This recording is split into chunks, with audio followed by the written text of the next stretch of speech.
we had listened to a brilliant keynote address that was delivered by Mr. Ife Adebayo, and he talked on scaling market-led solutions, unleashing the power of youth-led solutions. Then we had a fireside chat that focused on why innovations fail, cracking the code on pitfalls of innovation. Then we listened to 2 of our 6 finalists who have delivered their pitches to our honorable judges. And now we'll be moving on very quickly to our first panel conversation today.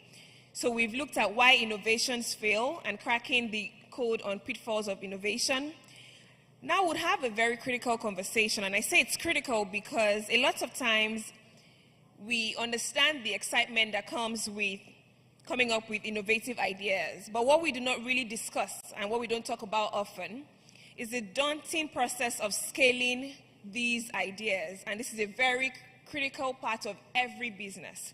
So this particular conversation, which is our first today, will focus on fundamentals and scale, the key principles of scaling innovation. So I'm sure that you want to listen with rapt attention, also because we have a lineup of eminent speakers on this panel. And of course, our moderator is someone who is able, capable, and a round peg, beg your pardon, in a round hole for this conversation. And I'll introduce her very shortly. She'll come up stage to receive other members of the conversation. Our moderator is a groundbreaker, a vanguard in digital transformation with almost 3 decades of experience in the, in the IT and financial service industry. She's an associate dean at the Lagos Business School, the premier business school in Nigeria, and she sits on the school's management board. She leads the Sustainable and Inclusive Digital Financial Services Initiative, a research and advocacy initiative dedicated to enhancing financial inclusion in Nigeria. Ladies and gentlemen, please let's make welcome Ms. Yinka David West, President, FX Nigeria. A round of applause.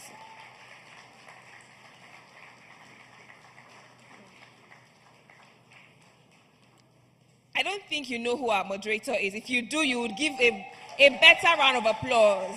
I mean, we brought her all the way from LBS to moderate this interesting conversation, and it's such an honor to have you here, ma'am. Thank you.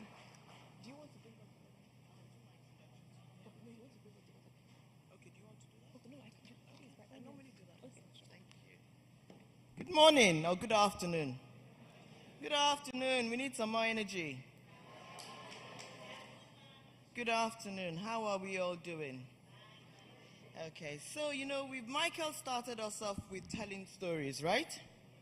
And I think I have a story to tell. I started working in agri-tech since 2009. And unfortunately, I don't know if we really understand why we're talking about agri-tech and why it's important. In 2009, we were talking about information asymmetries, right? Sound familiar? In 2009, we were talking about linkages. In 2009, we were talking about access to markets. And I'm still here. I heard the first 2 pitches, and congratulations, guys. But we're still hearing the same things, right? Yet we have more technology, we have more developers, and yet we're still talking about the same things. And this is what we're here to talk about today. How do we crack the code? Because honestly speaking, it's not technology that's going to crack the code. Smallholder farmers are stubborn, right? They're not going to see your USSD app or whatever it is and automatically say, I need that. And that's the problem we need to solve, because the ideas are ideas until they solve problems. But one thing I didn't hear, which is critical to what we need to do, is why are we doing this? And I don't think we've really understood why we're doing this. We're doing this because in 2015, we signed up to global goals, 17 of them, sustainable development goals. Let me ask, Michael, what's number 1? We don't know. Sorry, the other gentleman, what's his name? What's number 2 sustainable development goal? See, therein lies the problem. We're not linking what we're doing to the developmental solution, to the development world. So AFEX, we need to do a bit more in terms of those linkages. Number one is what? No poverty. No poverty. Because if we're not going to use your solutions to enhance the lives of smallholder farmers and their families, then there's nothing happening. Number two is what? Zero hunger. We talk about, multidimensional poverty in Nigeria. We talk about hunger. Some people are doing 001 or 010, right?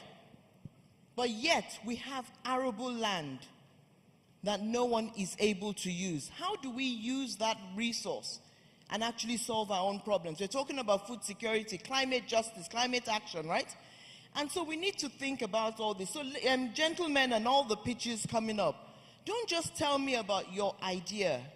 Tell me about how your idea is going to transform and solve these SDGs. Because you know what? 2030 is in 7 years.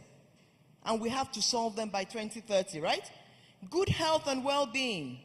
Nutrition. Because at the end of the day, it's not just having food, but having food that actually makes us more productive and improves our livelihoods and well-being, right?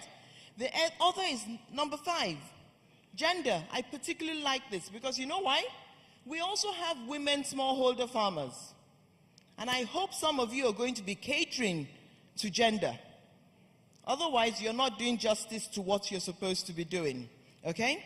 Number 6, and I just picked a few out. Number 8, decent work and economic growth. You know, we're all coming into agriculture not from upstream, right? Because I'm a Yoruba girl, they tell us that Ishe Agbe, right? And that's what we think about farming. We think about farming as drudgery. I've been doing this for a long time, and someone said to me once that I've never seen a rich Nigerian farmer. And so the bottom line is, how do we make sure agriculture produces decent work and livelihoods? Okay? The next thing we need to think about is, how do we reduce inequalities? Someone was talking about inclusivity, right? But again, we need to use it as a tool to reduce inequalities in the market, in the society in general. And then sustainable communities, sustainable cities and communities. And these are just the SDGs. So you find out that what we're doing here it crosses about 10 SDGs. So it's not in isolation, okay?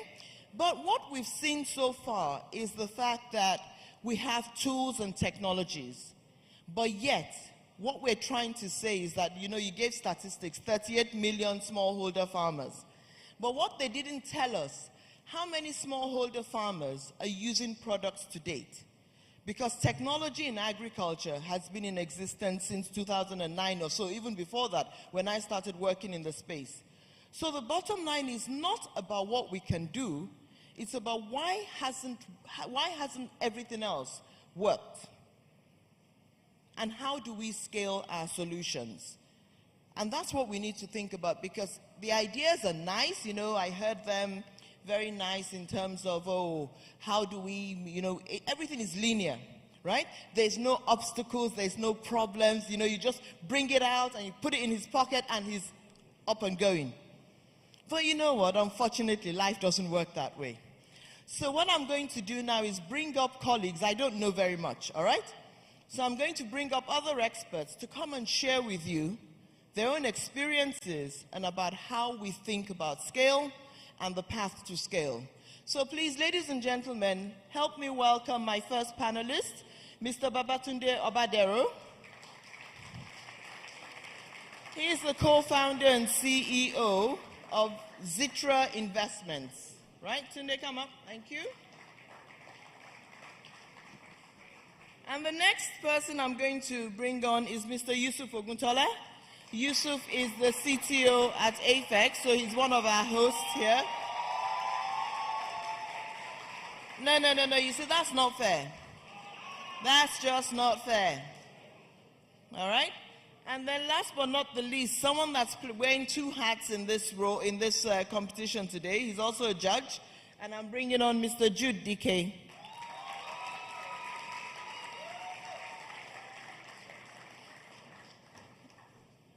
So, ladies and gentlemen, I'm going to talk to these three gentlemen. And please, all those pitching today, the 6 finalists, and whether you're a finalist or not, please just try and listen to the advice. No, can you sit on the other one, please? Thank you. Just try and listen to the advice of the panelists I'm going to be speaking with.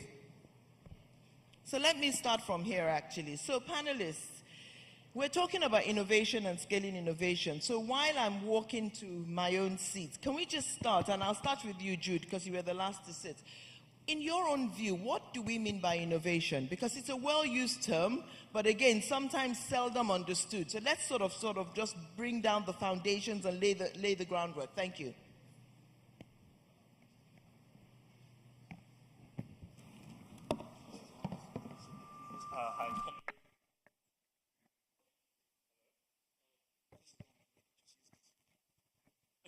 Hi, everyone. Okay, how do we see innovation? In my own experience, innovation is, I think it was the first speaker that talked about moving something from 0 to 1. It could be 0 to 1, it could be 1 to 100. Innovation is incremental. It's being able to have incremental solutions to a problem. And now, when you say incremental, when you say 0 to 1, we look at it from a linear standpoint. But sometimes innovation could be 2 steps forward, 1 step back, 3 steps forward, 2 steps back. But as far as you know that you always have an incremental path towards a solution, that's, in a short word, that's what I would define as innovation, anywhere in any market. Thank you. So we'll define innovation as a combination of invention and adoption. So you must have invented something, and that thing must be adopted. And when you look at invention in its own, it actually has 3 pillars. So when you say that you are inventing something that you'd be proud of and you would call an innovative idea at the end of the day, it must be an idea that is usable. It must be a solution that is feasible, and it must be, the economics behind it must also be viable.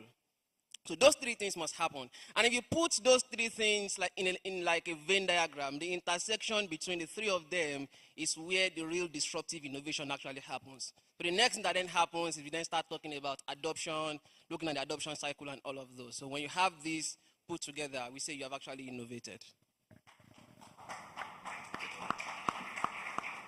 I don't think I have to say anything. They've said it all, right? Right. So I'll say simply that innovation is the ability to create or make something or a process or a market or a product better than it was before, or easier to use than it was before, or more accessible to a larger market than you had before. So in simple, English, for me, that's innovation. So sometimes it's tech-led, but a lot of times it doesn't have to be tech-led. There were innovative concepts and ideas long before we had what we now call technology, right? So for me, that's innovation.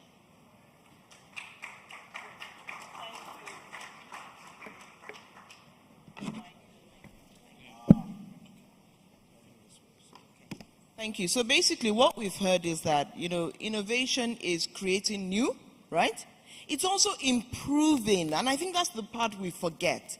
We think that, everything must start afresh. No. And I think Jude made mention of it, incremental, right? We can improve something, but also we can create new markets. And that's another area, and that's really what we're talking about today. How do we use technology to address or create markets among smallholder farmers that are not normally using technology?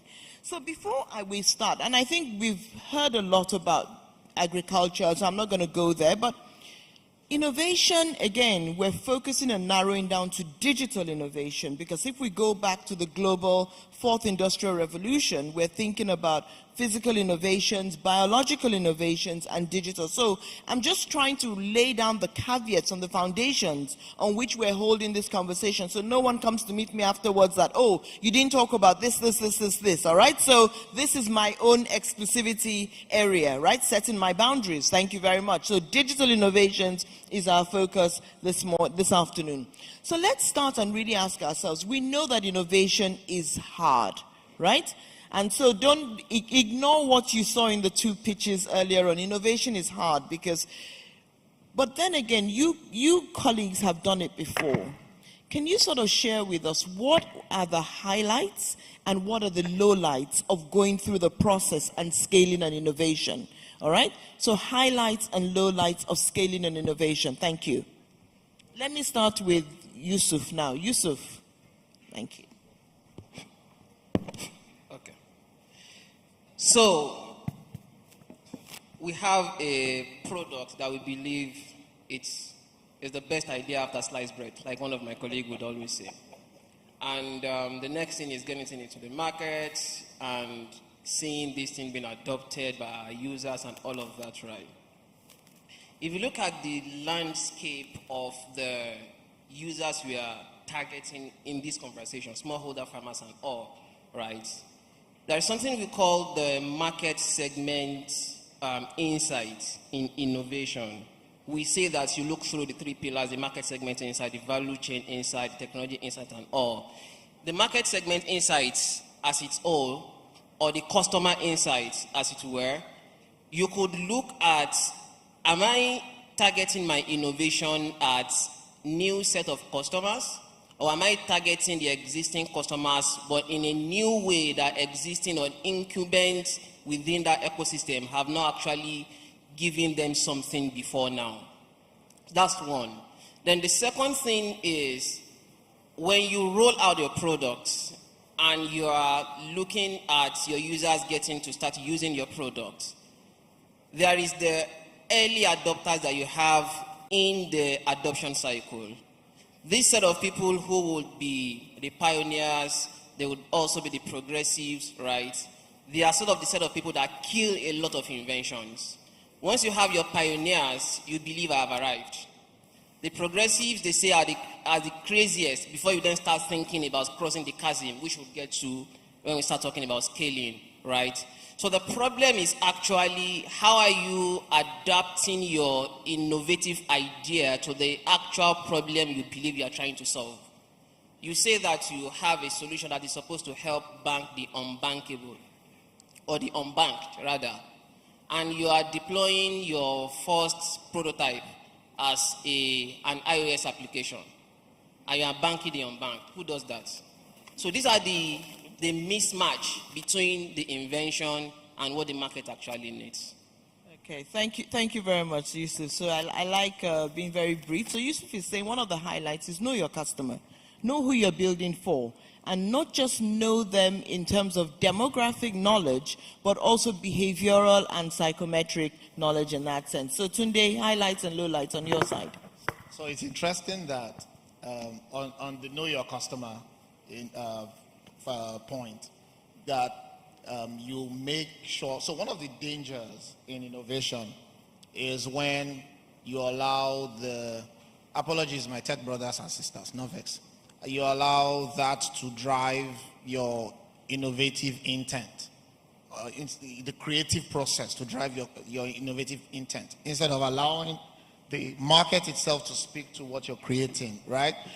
So you're not building a fancy toy or something that you want to be proud of without tying it into relevance or impact, right? So it's important that within your creative process, you take feedback from the market. And it's the reason why your pilot phase, or prior to your pilot phase, market insight, I think somebody mentioned market insight earlier, is very critical, right? So a lot of times why those efforts fail is tied to that. Second thing I think is very critical is that we must ensure that, look, there will be failure points points of failure along the way in the course of, and some of the things that we find hard is that we need to probably be more of our failures or of the failures within, especially in institutions, right? Because the moment it's easy to throw away to have still bets in some of these things that may have relevance if we do not allow them to fail. And those failures become, form part of our feedback loop in making the product to the marketplace. Okay, Tunde, we'll come back and talk about failure, but what I'm hearing you say is, and I think a lot of us in tech have a problem.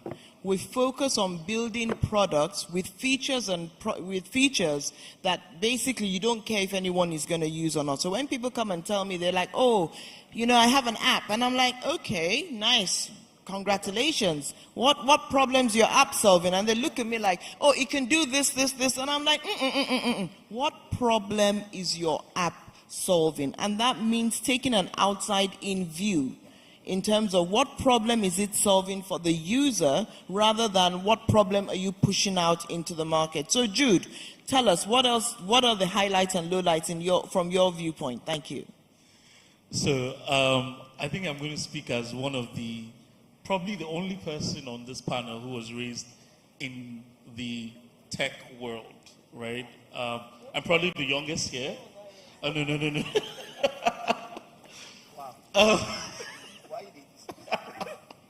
So I'm going to say, in comparison to people I'll call and refer to as dinosaurs, who have done this before, the tech period. The highlights of building in this current world is, it's like a hire. You first, and especially in the world of tech, right? You're able to start up a product, whatever, website, yada, yada, yada. And the way any product you can build today can scale so fast to get someone use it from anywhere in the world is as easy as it takes you 5 minutes. I can set up a WordPress website to sell agro products, for example, and have someone in the US look at it. The highlights of that is probably what I'll call one of the biggest highlights. It's you being able to have anyone have access to it. Then the lowlights is what I would say brings you back to the world, right? With this particular instance, it's when you take a project and turn that into a business.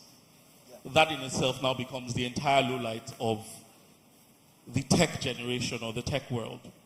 Being able to convert that into a business, that's when you start to realize there are things that you need to do. There's legal, there's business, there's also doing your market segmentation. And then the worst part nobody in tech talks about, or nobody in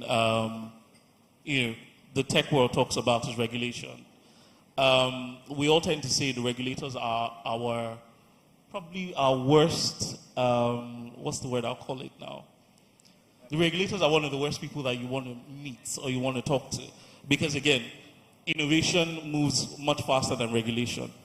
I think I'll keep it at this point. Okay. No problem, Jude. Don't say too much. All right. But Jude has a fundamental point in that, right now we're at an idea stage. And I think building an idea is different from running a venture. And those are the dynamics that you need to really think about and really ask yourself, am I the best person to lead a venture? And we have to also realize that as entrepreneurs, as startups, as founders, there's a lot of personality change that we are also going to go through, other than just building this idea out into a business. So Jude, I'm going to start with you in talking really about this, and this is feeding on what you just said. This idea of startups and innovation, right? How do you advise startups to scale? We recently, the president signed last year the National Startup Act, right? Are those mechanisms and enablers that will really drive startup entrepreneurship innovation in our markets? What are your thoughts on that? I think the word that categorizes my feelings on that is hopeful. We've been there lots of times, right? So I would say I'm hopeful.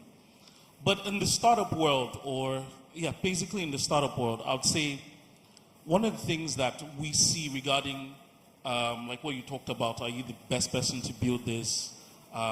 Sometimes it was my idea, I built out the MVP, so I should be CEO. We're learning now, and I mean, we're in 2023 with the venture downturn probably at its worst that it has ever been since the dot-com bust. We're now learning that a lot of what we knew isn't how to run a business anymore, right? We had a lot of excess cash. We blew a lot of excess cash. A lot of people failed. A lot of people are still grinding. I think just to sum it up, I would say one of the first things that we are trying to learn now, or we're trying to relearn now, and I'm going to bring this back into like the African business and the African venture, is that we're now having to relearn that what the older people told us was actually true. And I'm just going to keep it there for now. Did you, Tunde or Yusuf, do you want to chime in any area there? Because Jude is the one next to me, and I might just start throwing microphones at him like Cardi B. You know, it's interesting. Jude's last point, for me, is very instructive. And to a large extent, thankfully, when I was starting out a few years back, Jude has aged me already anyway. But when I was starting out just a few years back, I had the privilege of building a couple of years body of work. So I'm into financial services, speaking directly to the retail subsector of the market, and I could have chosen to play by going through the VC route, going through the private equity route, but we played it different. Some of that came from the background and the experience and the exposure, right? And when I came here today, the first thing that caught my attention, how on earth I didn't see it the whole time I've been communicating with you guys, was the market-led part. And look, the interesting thing is that we've had a lot of VC-led approach. We've had a lot of PE-led approach. And for me, that's what Jude is speaking to there. Like, look, at the end of the day, let the market drive what we're doing here. Let the market be the agenda on the table. And look, it's instructive that we must understand, second point you made, that I think it's critical that nobody can do this. You can't do this by yourself. You can't do this alone. So collaboration is critical. And you would have to tie the two ends of the stick together, the creative, innovative end, and the ability to build the bridge to the market. And by that, I'm referring to your ability to build what I'll call, the word shouldn't be platform now, your distribution model with clarity. Because at the end of the day, that's what gets your product, your fine, well-built product, to its destination. To the last mile, that's what we call it in financial services. Yes, last mile. How do you get it to that farmer? There's a reason why you are my professor. So, a bit keeping it raw for me, right? So if we were having this conversation some 3-4 years ago, I'd probably be thinking the same way some supposed innovators would also think today. Because we were raised the tech way, our first thinking is that someone built Facebook, left school, built it, and the app blew. Someone built this and then... But we don't know the process behind that invention. So I give you a few examples. So there is this product, a bit popular in the US. It's called Rent the Runway. These ladies came together and said, want to rent out fashion clothes to people on the internet. But they didn't build an app or build a website and start showcasing their clothes. Because the problem we have today is that once you think, I have this idea, then you pick up your laptop and start coding. Or you call your friend and say, how do we do this? Or someone calls me and say, Yusuf, I want to build an app that looks like Jumia. So Jumia just woke up one day and started building the app, right? So these people stood up, they started drafting emails. They sent email to their friends within their dormitory and other people, asking them, showing them images of clothes, asking them if they would like to rent those clothes. Very cheap, sent emails, they got feedbacks. They then went ahead and built on top of that feedback And based on that, they started renting to the friends that they have within their schools. That's a bit far, right? I'll give you the Facebook example. Are you also aware that Facebook actually started from their dormitory in Harvard? So they started that idea within that space, connected people within the dormitory, then they extended it to the faculty, then to the whole school, then took it to Stanford, then to Yale, then to every other school. Facebook didn't go public until 3 to 4 years afterwards.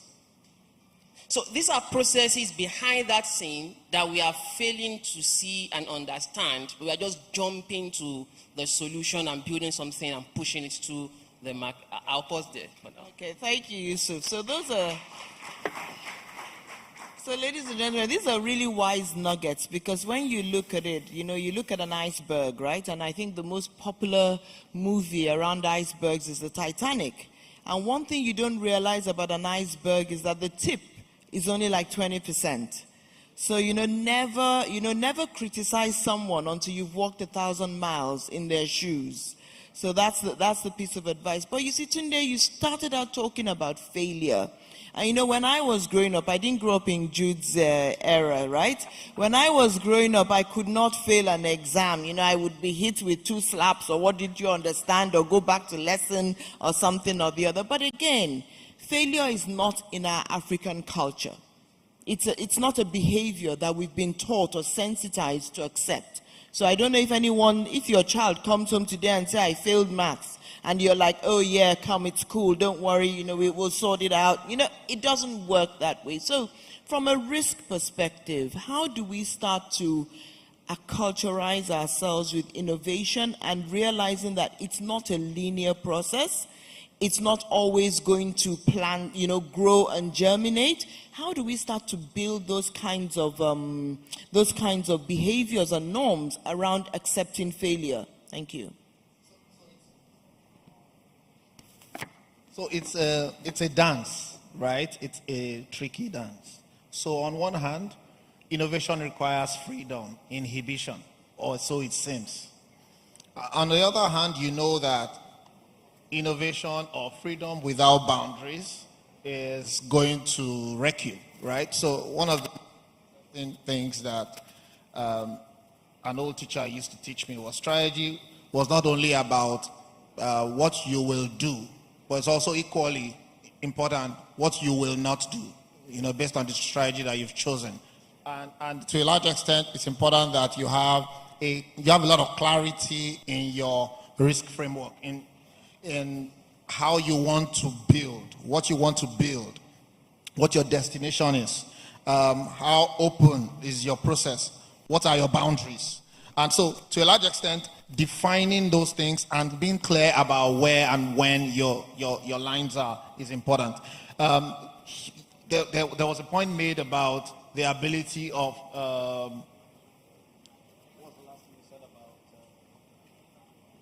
what he was saying about the Facebook example and all that. For instance, we chose 3 years ago when we started out not to build an app.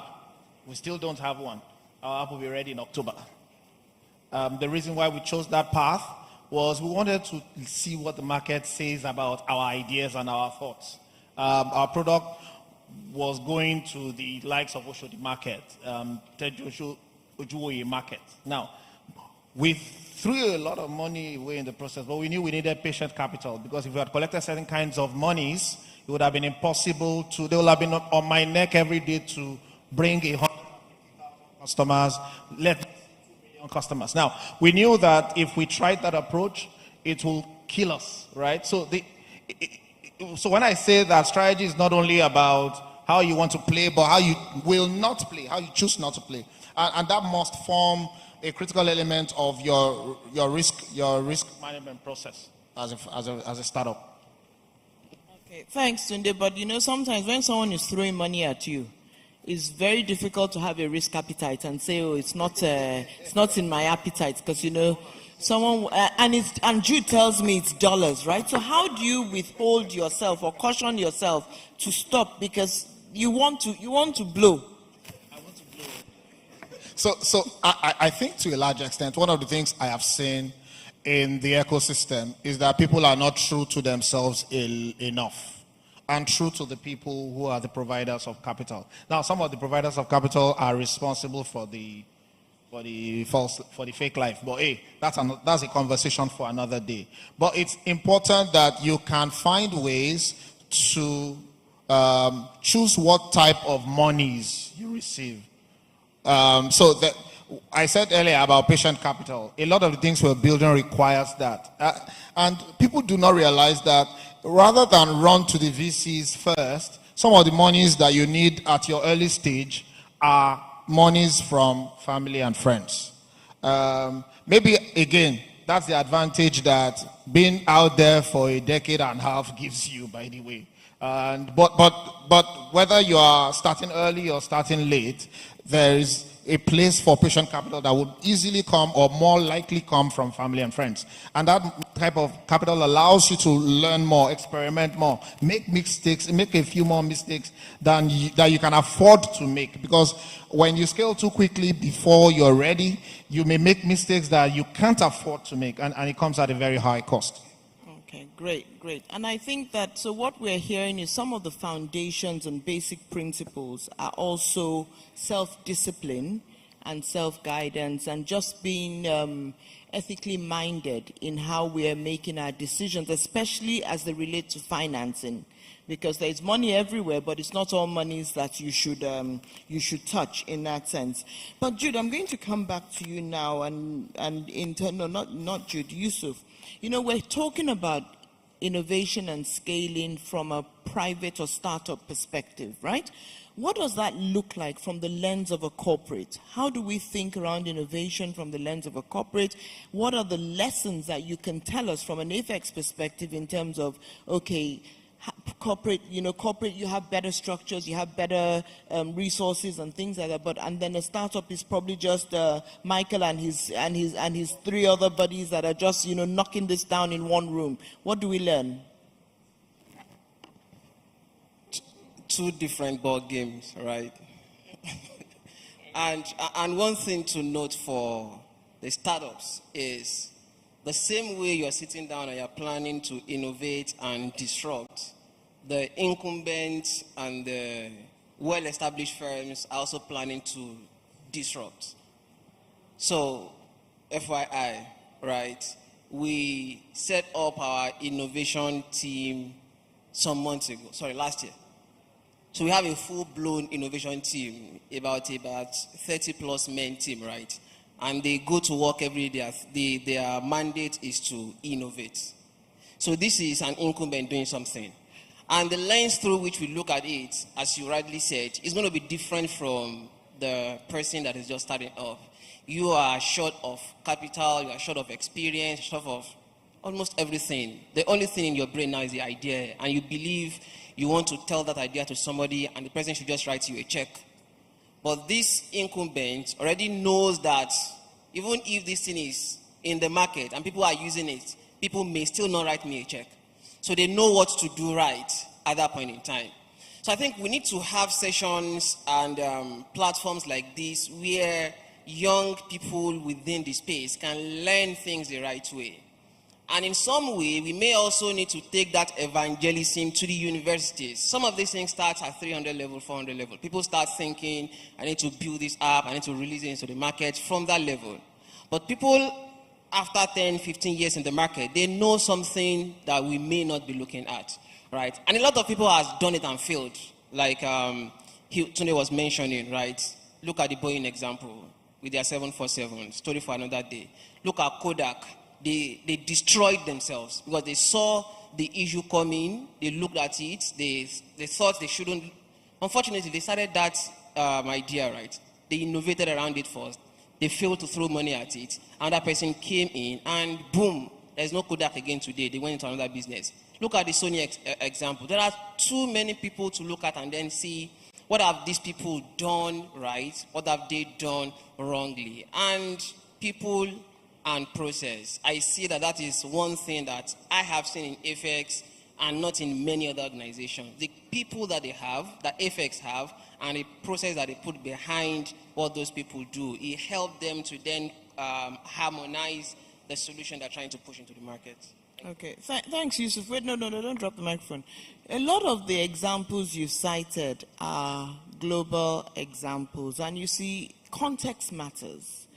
And I want us to speak to an audience and speak around what happens locally. So do we have any local examples of people, of companies, corporates that are innovating that we can benchmark and reference? Because again, I don't work in the same environment as GE. You know, Jude reminded me of my friends in the financial sector called regulators, right? They don't listen the same way we listen. But you see, Jude, one thing I learned the other day is that regulators should be behind innovation, but not too far behind. All right. So, Yusuf, can you give us some local examples so we can sort of, you know, knock on their doors and say, okay, how are we doing this locally? Thank you. All right. So we could segment and look at different ecosystems and look at what people are doing within that ecosystem. All right. And if you look at, so let me start from FX. When Prof was starting the session, she was asking, what are the sustainable development goals that we have as in globally that we're trying to focus on? What's number one, what's number two, and how are you tailoring your own products to each of these, right? So if you look at our publication as an organization, we say that we focus on 5 major SDGs. And almost all publications that you see from FX, you see these 5 SDGs. And we measure ourselves across all of these different SDGs to say, okay, so how are we doing with this? Are we changing, are we improving the life of the smallholder farmers that we work with? That's on one side. Now, look at what every other person also are doing within the market. A lot of people has mentioned Africa's talking on this stage today. Everybody mentions USSD and they say Africa's talking. I asked that question, why is MTN not giving us that platform to have easily accessible USSD? A friend from Rwanda was mocking us sometimes ago that you guys pay for USSD in Nigeria, and then I went silent because it's free for them, right? And Africa's Talking brought that to us. Now, attempt to have a stand-alone dedicated USSD block in Nigeria and see what regulation says. That's innovation on its own. Now, look at the banking, the unbacked sector. Can you count the number of startups that started during the cash crunch era and some who started pre that era? We had a lot of names. How many are actually making the waves now? In almost everywhere you go, you hear OP and you hear Money Points. What are they doing differently? These are people who actually looked at the problem, looked at the market segment they wanted to approach, and looked at how they wanted to do something differently. Lastly, my final example. When the federal government licensed telcos to start doing mobile banking or to start having banking license last year, they all went out and started doing things differently. MTN has Momo. What is Momo trying to do? They're trying to give you access to mobile money the same way they're trying in East Africa, right? What is the 9 mobile, 9 PSB version? What is it doing? It went into the space that an OP, this is just at OP, right? That an OP was supposed to have ceased. And 9 PSB is doing it fantastically well. And so we could take each of these people and then look at what lessons can we learn from them the same way we are using all of the Facebook's idea. But these are examples of companies that have done something worthwhile we can all look at and learn something from. Okay, great. Thank you very much, Yusuf. And you sort of walked into an area that I... Is it only...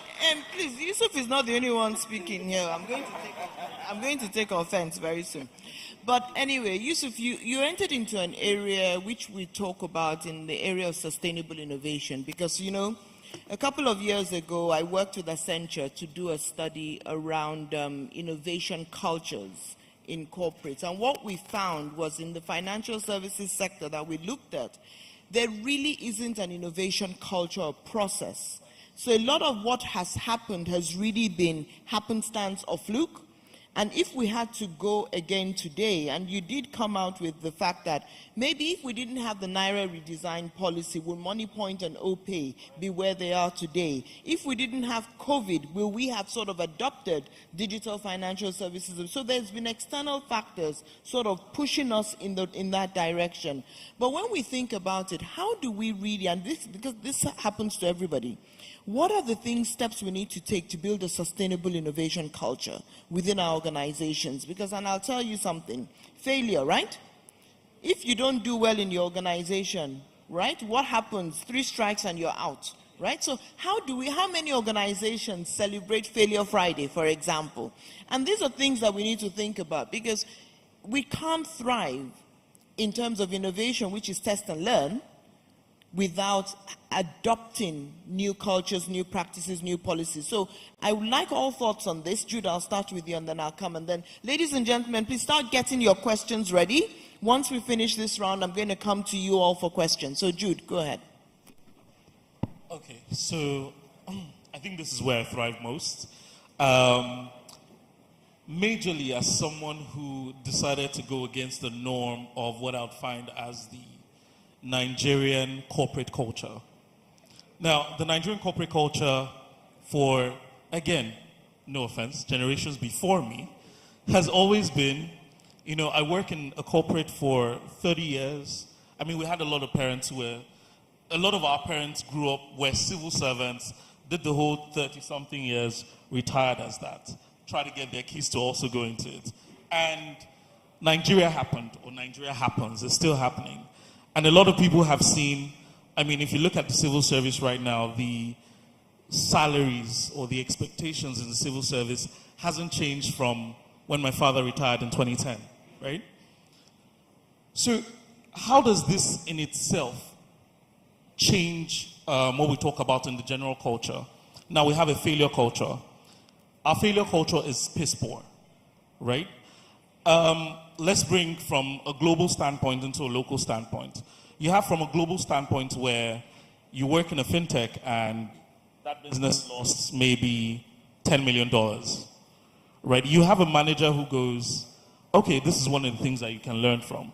I mean, you have a lot of people, now we talked about Mark Zuckerberg, right? One of the things that we need to also realize is that failure is a privilege.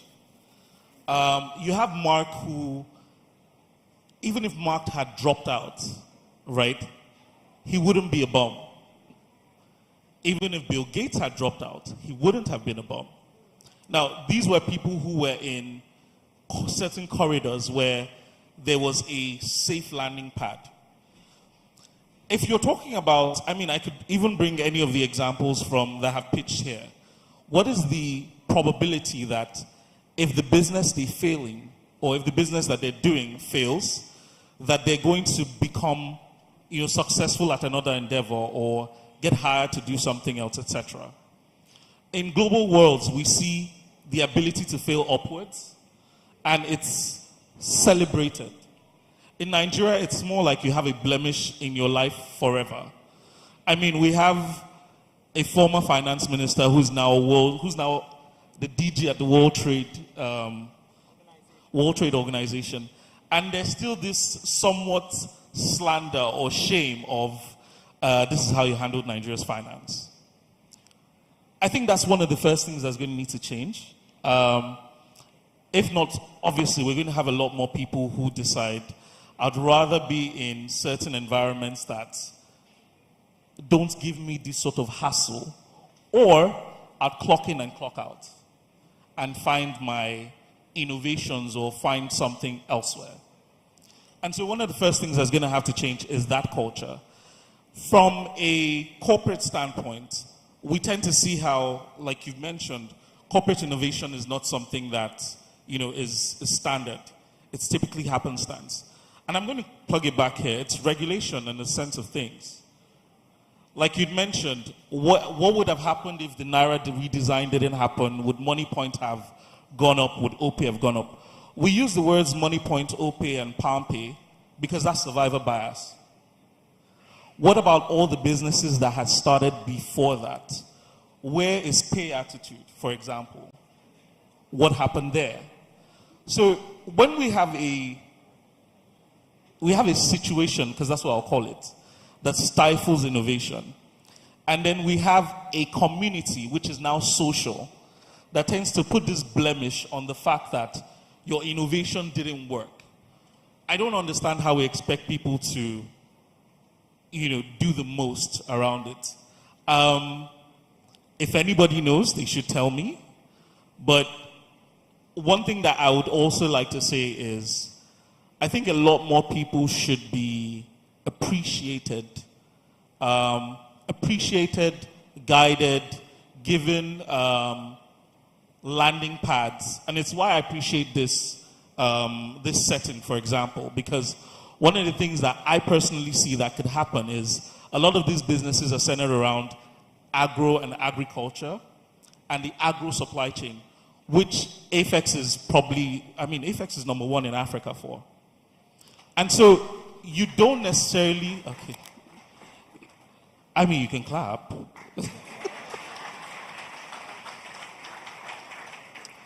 So the one thing that I see that typically could happen in terms of, I've mentioned problems now, so in terms of solutions, it's starting with things like this, where Apex becomes that landing pad for companies like this.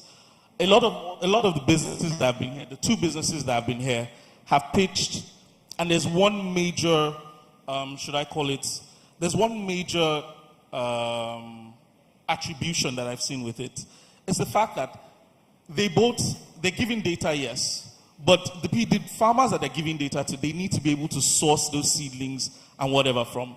Apex is number one in Africa in terms of having access to verified seedlings, in terms of having access to all of these different countries that these businesses are in.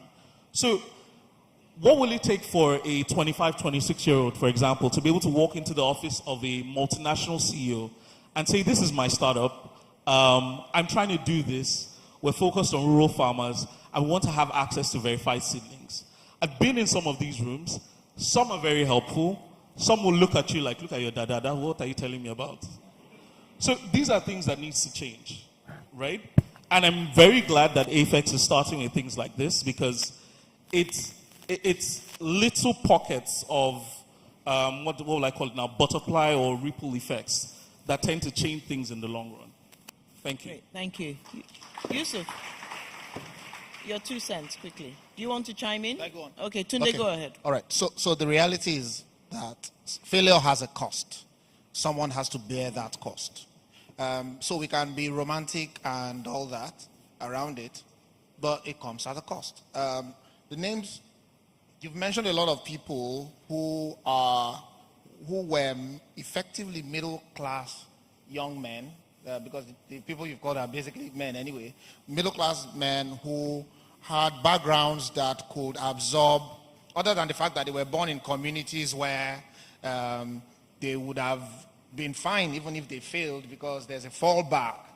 And so when we think about these things, we should think about those contexts, or that particular kind of context. So when we say that we want to be more accommodating for failure, we must remember that there's a cost. And this is where I think bigger or larger corporates come in. They have let me call it better shock absorbers to absorb the failures in their institutions. Look, you made an example of you said a 25-year-old entrepreneur who is innovating should walk into the CEO's office. Reality is, one of the videos I remember that used to fascinate me a lot in the 90s was watching Steve Jobs talk about how he picked his phone in the 60s and called the CEO of, which one is it now? One of the older tech companies, I can't remember now. No, not IBM, the other one. Well, I can't remember. Anyway, and was it IBM? I think it was IBM. Yes, you're right, it was IBM. And he just picked the yellow pages and called the guy. Fortunately for him, he picked the phone. He asked for access to something. He got what he asked for, and he was able to, eventually he interned at the firm in the summer. I'm saying this to say that things look like they change, but in reality, they don't. So I think for any 25-year-old who thinks he wants to walk up to this guy, just do it. And what's the worst thing that would happen? He'll say no. So, and then you walk up to the next guy. And if he says no, get the next guy. And at some point, somebody will tell you yes, really. So for me, it's just that doggedness that at the end of the day, we live in an environment where you do not have the safety nets, the social safety nets. So you either have one or two options. Wait till you have sufficient safety net, personal safety net, like some of us had to do, or try to create your safety nets. By that I mean your community safety nets, right? So it is what it is. So we must find ways to make the best of the hand that we've been served. Okay, great. And just buttressing Tunde's point and Jude's point as well, fantastic conversations here. We also seem to believe that all of these companies have very big shock absorbers, right? It would all shock us by the end of this year. If we've all seen the H1 performance of most of these organizations, you see the billions of dollars in debt that they've all said is going to have. So by December, we will know who actually has shock absorber or who don't. So when crash crunch happened, when COVID happened, we saw the outcome, right? We're waiting to see this one as well.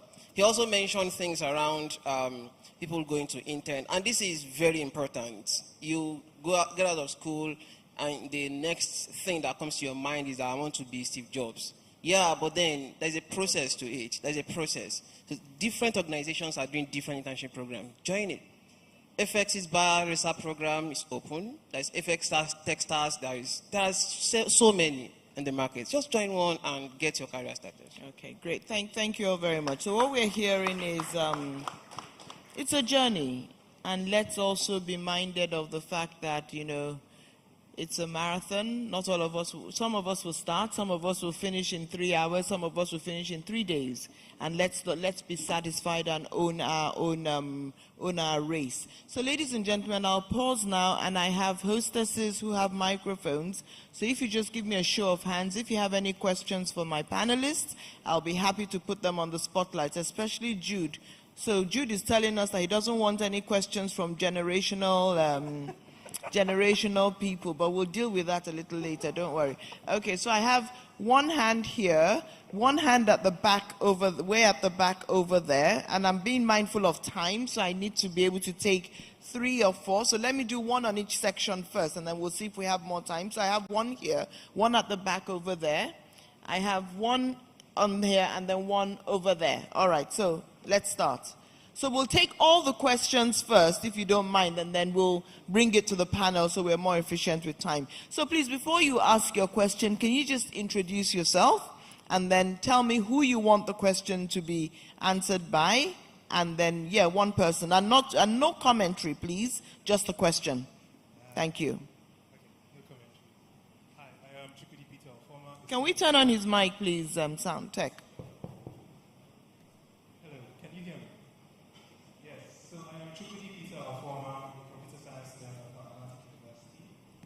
No commentary. So my question is, in line with the talk about failure, where does mentorship come in? Okay, thank you very much. You see, a very good student of mine. Well done. No commentary. Good. Good at following instructions. Yes. Hello. My name is Yasafat Taiwo. One of the panels spoke about yam production. And then did not talk about the solution, because if the insect or pest attack the yam, what's the solution? Is it the same chemical they are selling in Nigeria or what? Okay, thank you very much. That's a technical question for those who, the agroeconomists and things like that. I don't think my gentleman here can answer that question, sir. Okay, we had a hand on the second row on this side, please. Here, up, yes, thank you. And then you can. Thank you very much. My name is Iskil Badamosi, and I'm one of the participants in FX Cash Growth Crop 4.0. I participated in Ibadan Boot Camp, but something unique happened, and ever since then, I'm just being fascinated about this whole arrangement. What happened is, before, this is a comment, please, before question, because I need to say this. At the boot camp, I experienced something that I've never experienced before, and it's reshaped my orientation about trust.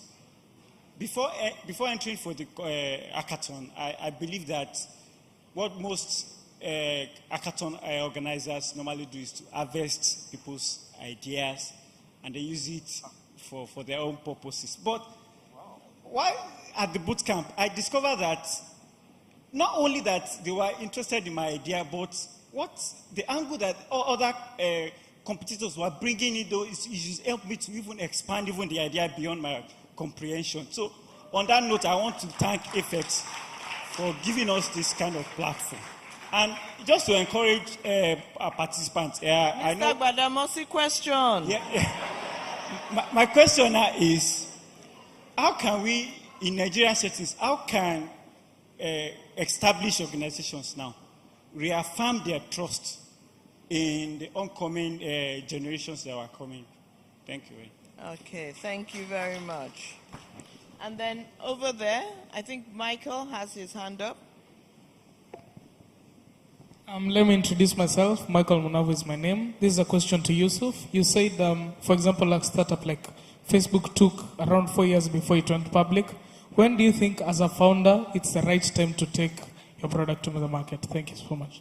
Okay, thank you very much. So we will start with you, Babatunde, and you will answer the one of failure and where does mentoring come in. Babatunde, you're not listening. Oh, sorry. It's me and my side. I said you're answering the first question. Oh, failure okay. and where does mentoring come in? And that right? was Peter's question. You know, Prof and I have a history with side comments. So I had a flashback just now. Used to be a student, and yes, those days was that I talked to the person behind me. I was doing that just now, and when I heard a voice, PTSD. I'm sorry, Prof. So, to the question on mentorship, I'll start by saying that it's important for us not to think that mentorship solves all of our growth-related or success-related problems. So there is no mentor out there that just comes in and it's a smooth sail from then on. No, it's not reality, right? I would also like to add that in addition to mentorship, or our mentorship process is advancing, it's changing. What I mean by that is you can easily have mentors who may not even know you exist these days, right? And I think a lot more people need to take advantage of that in terms of the reality is that a lot of the things we're trying to do have been done before. Maybe not the way you're trying to do it, but you would find someone out there whose thoughts, ideas, words, written or spoken, can guide your path and help you down the way. I would also like to add that whether you get mentors, get people to guide you, get sponsors or what have you, you will still fail, right? So you will have your failures. And so it's important to be ready for that, to almost embrace that. I don't know. It's one of my favorite topics. So if I come to it a lot, there's a reason. Huh? It's important to embrace it. That look, I'll fail. And the speed with which you get up when you do is critical to your ability to eventually produce the outcomes that you set out to achieve. Okay. So yes, seek out mentors. And now how do you do that? There are people who are so one of the things that I think people should do a lot more is to be intentional. Intentionality is very important. If I want a mentor in a particular field, so for instance, if my strength as a startup, as a co-founder or a founder is, say, the technology bit, but I need experience in management, or I need exposure to finance, then I may deliberately seek out people who first in my community. So it's always easy to what's the word? Glorify people you see online, right? Because this digital thing, this social media thing has made some kind of equalization of some sort. And people think that everybody's, the same. And you can easily, yes, you can. But sometimes the best people to seek out are already within your space. Where you don't find that, then you may choose to look for people outside your primary space. Okay. Thank you, Tunde. And I think it's really about, at every stage in life, you need different things.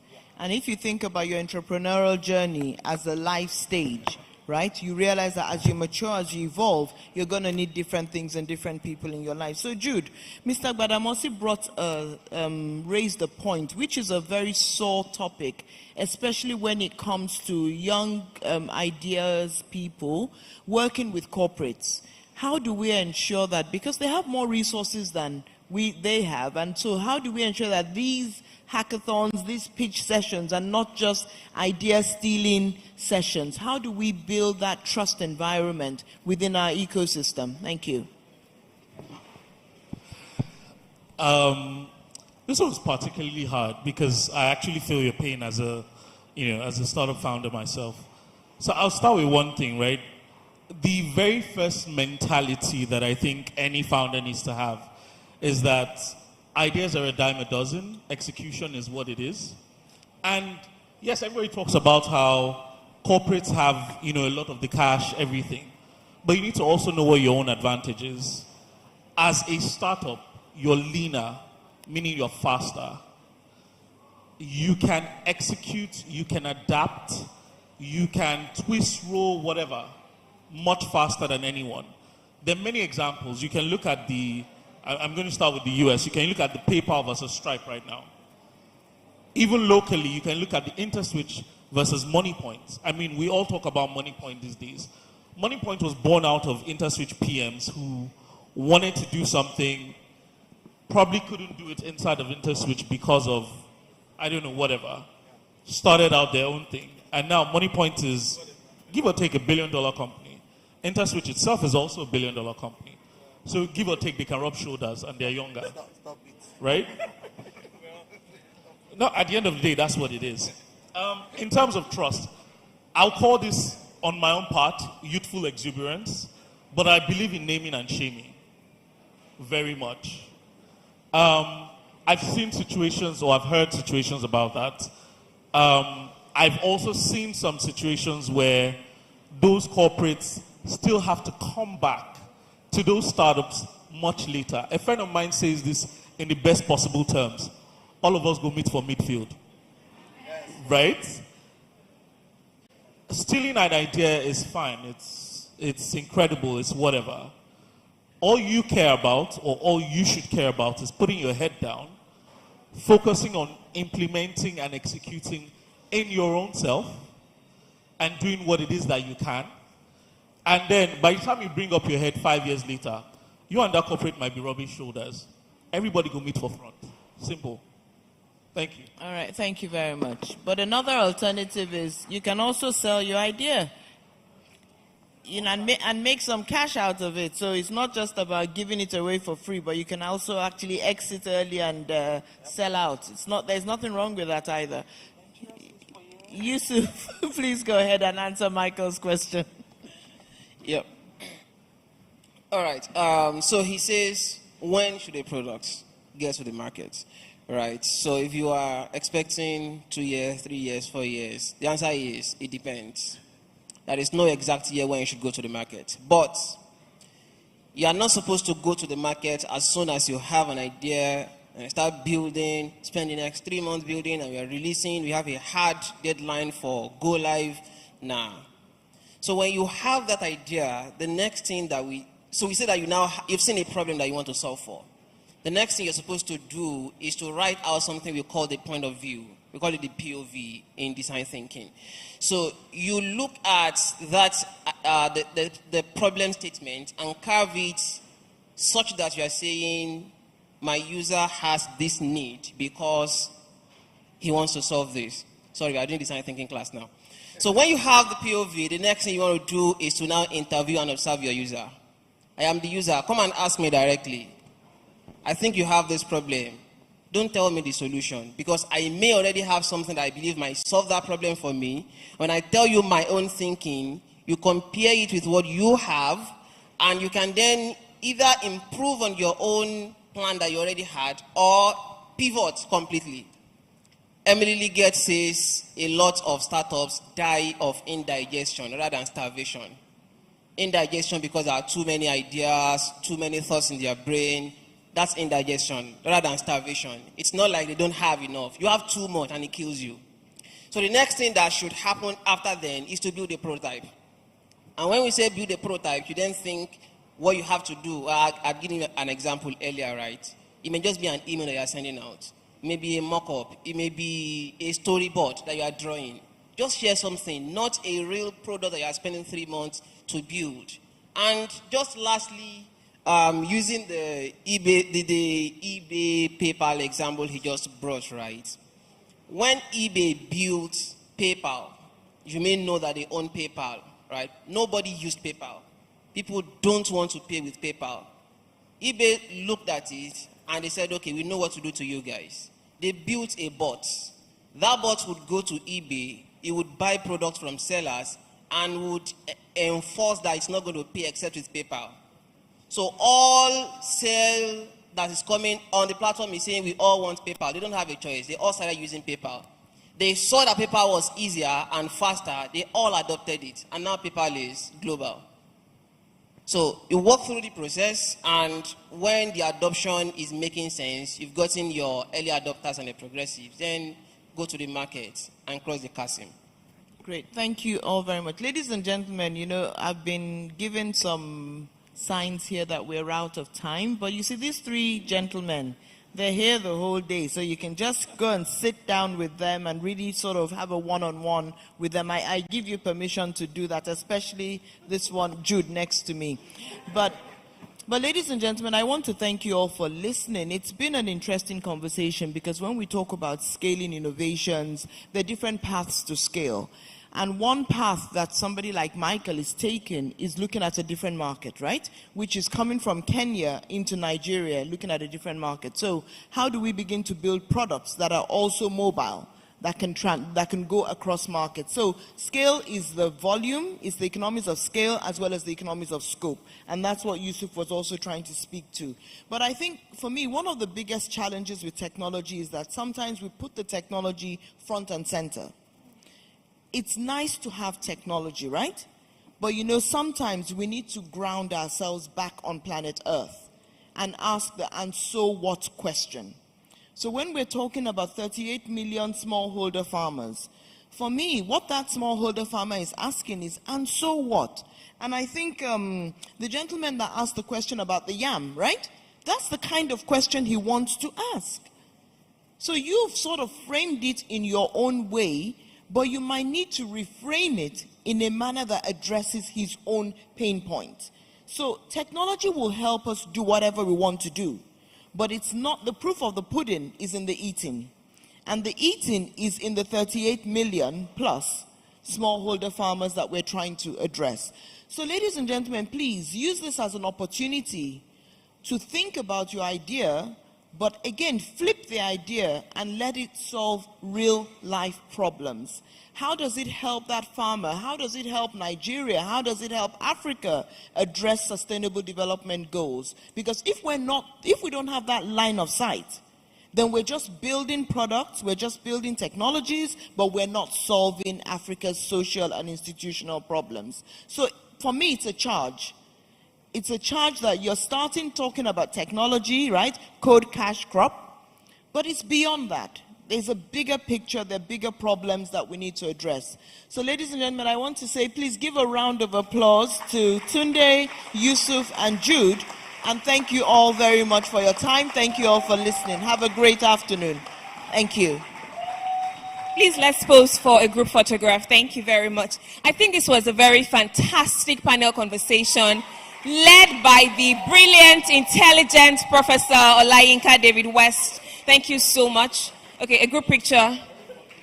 I feel like if we take an assessment of Code Cash Crop 4.0 at this point, we can say it's been successful so far. Yes? Yes? I want some more energy. Yes? Awesome, great. But we're not done, and it gets better with every other activity. So we're moving on very quickly, but I mean, this was phenomenal. Let's give him another round of applause, please. Thank you. Knowledge-packed, experience-based, laced with a lot of humor, and I think we thoroughly enjoyed it. Thank you so much. You know, when I said it's a round peg in a round hole, our moderator did justice to steering this conversation. Thank you very much. We're truly delighted. And thank you to all our eminent, knowledgeable speakers as well for sharing from your wealth of knowledge and experience. Thank you. We're going to move on very quickly to listening to 2 more pitches before we take another panel conversation after lunch. But we'll have a third pitch presentation right now from AgricBox. Now, the gentleman leading this innovation has said that the platform aims to reduce post-harvest losses with technology, boost income and well-being of smallholder farmers and their families in the Northeast, and simplify business dealings between processors, premium buyers, and smallholder farmers. Please let's make welcome Kenneth Ode for his presentation. He's about to convince our honorable judges that he deserves the #1 position today. Now let's find out if he truly deserves it. You have 20 minutes. We wish you all the best.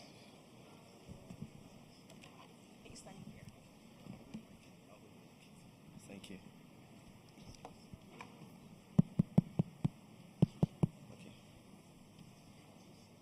Okay, good afternoon, everyone. My name is Ken Ode. First of all, I really want to thank FX for giving us a chance to come out of our shell, to let us breathe by the Code Cash Crop 4.0. We're really excited to showcase what we have. And secondly, I think I see these guys as my partners already. We are not competing, we're already in partnership. And also for every one of us that are taking our time to be here this afternoon. So why am I standing here today? Maybe 3 key reasons. First, innovation, like we've been saying, but not innovation in technology. I want to speak about it differently, right? And secondly, Africa. And thirdly, problem solving. Now, innovation because the first panelist, someone said something about, let's look at innovation from other angles. And I remembered my family. I think she said that. And I remember my family. And my dad is an engineer, electrical electronics. I'm also an engineer, electrical electronics. But maybe I decided to do something in a new way. He was dealing with landlines, solving problems around landlines. I guess only a few people use landlines here. And we are now using a more robust technology to solve problem in this time and in this age. Secondly, Africa. I mean, our president, FX, actually made mention of Africa more than 10 times when he was giving his opening statement. The keynote speaker also mentioned Africa about 5 times. I guess one of the reasons why I'm standing here today and my team somewhere at the corner, and maybe everyone in this room, is our passion for Africa. We want to move Africa forward. We want to tell the world that we also have a voice in Africa. Then thirdly is problem solving. That's why we have AgricBox. Now, AgricBox is not new, but I'll give you a story about how AgricBox started. And it still boils down to Africa. Our passion around technology is to build homegrown solutions to solve homegrown problems, right? And we're privileged to, some 4 years ago, we're privileged to be spoken to around a project USAID was going to do. And they needed an app. And they said, this was the first time they were going to use a local app to collect data. And I remember how rigorous the question and answering was to say, how can we use a local application to go to 2 states in the Northeast to collect data? And I mean, we're fortunate enough to deploy that technology. And AgricBox collected data for, firstly, 60,000 smallholder farming household. And it went from one project to another. We made a point. The point was that Africa can make homegrown solutions for homegrown problems. And that gave the start for AgricBox. And in the journey, I think they're just going to keep helping me flip the slide. So in the journey, we're also privileged. I personally was privileged to interact with about close to 5,000 smallholder farmers across 4 states in the Northeast. So when she said the problem with smallholder farmers, I think we know a lot about their problem. And speaking also about SDG, before I flip to technology, our solution speaks to 2 sustainable development goals. That's 1 and 2. 1 is zero, no poverty. Then we have 2, zero hunger. For no poverty, honestly, the people at the bottom of the pyramid are smallholder farmers. They are actually the ones at the base of the pyramid. And we've seen how they are giving food to other parts of the country, but they make little or no money. How do we solve that problem? And secondly is zero hunger. If you take out the smallholder farmers from existence, we are all going to have hunger problems. We'll probably just hibernate to survival mode. So these guys are so important to help solve our hunger problems in Nigeria.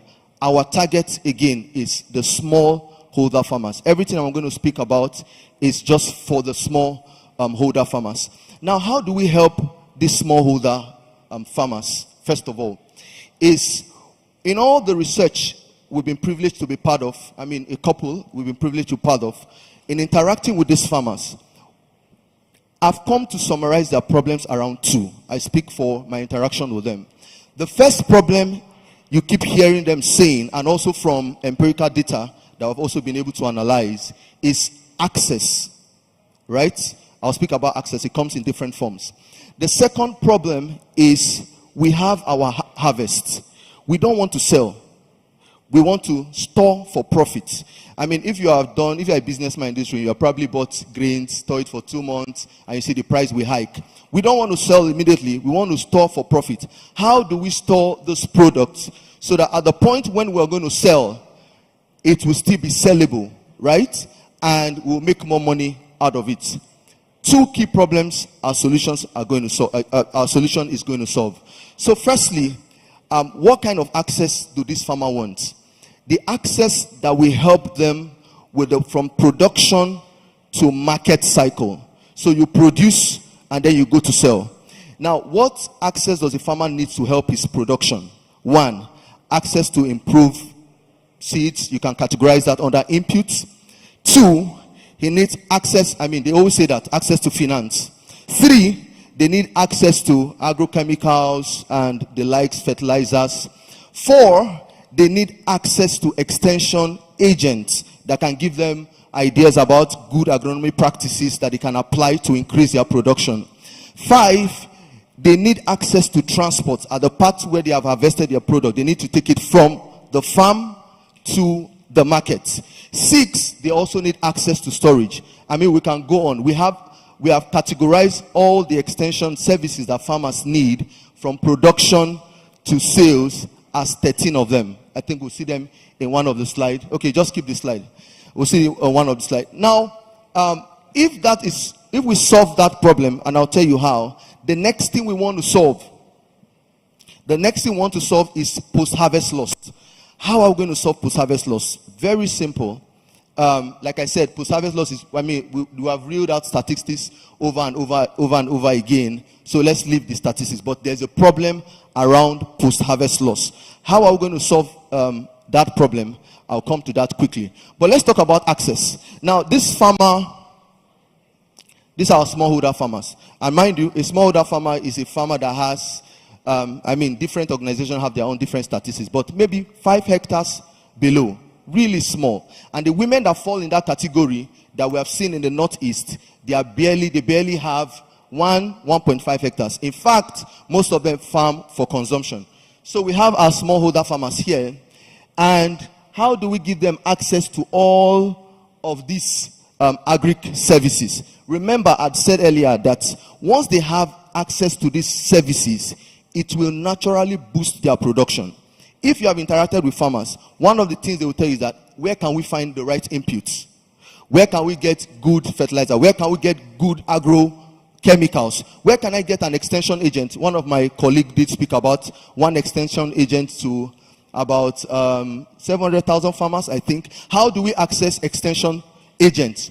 What we are doing is we have identified all of these people in our 3 target states. Our 3 target states for a start, because of the finance that we're hoping to access, is Borno, Gombe, and Adamawa. We have identified some of these service providers already. We have their data. Now, for these farmers that don't have access to internet, smallholder farmer in Kwayakusa in Borno, in a community in Kwayakusa, does not have access to internet, but he has a touch-tone phone that he can use USSD code, and you find all of these service providers around your location and also outside your location. We're all going to test that in a bit. Now, this farmer has harvested his product. The next thing, I don't want to sell, remember, but I want to store for profits, right? He now needs access to a storage facility.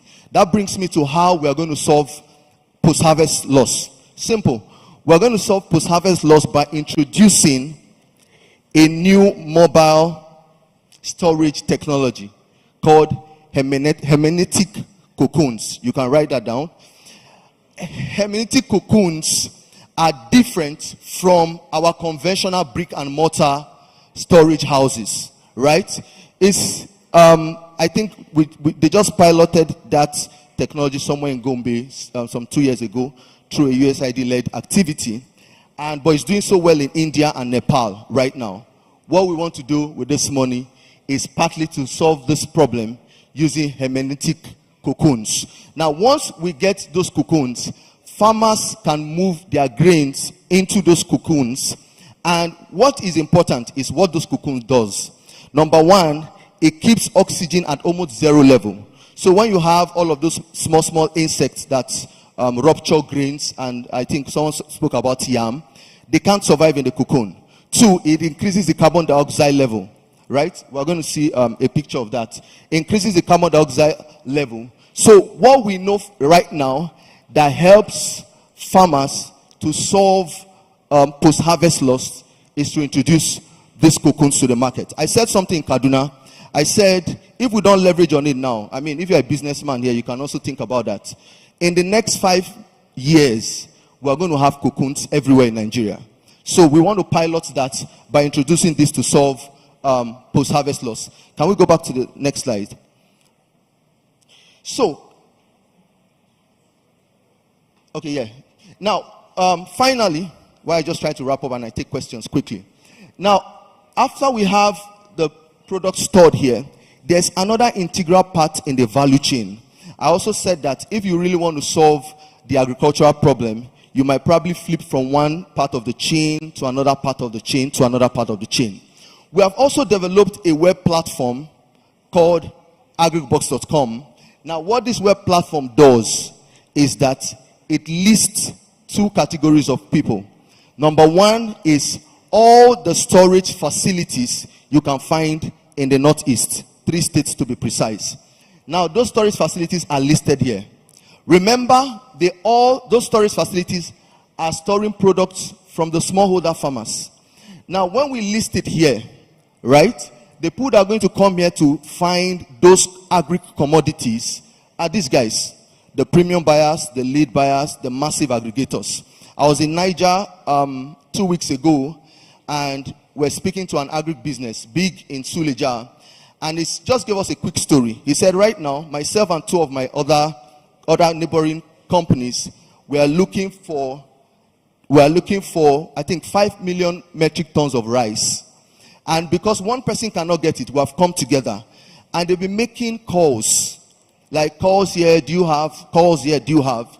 A simple web platform that we have developed, AgricBox, can give any lead buyer, premium buyers, you know, we have premium buyers like Nestle, Nigerian breweries looking for sorghum, soya bean everywhere, can give them access to these commodities that are being stored in the storage facility real time, right?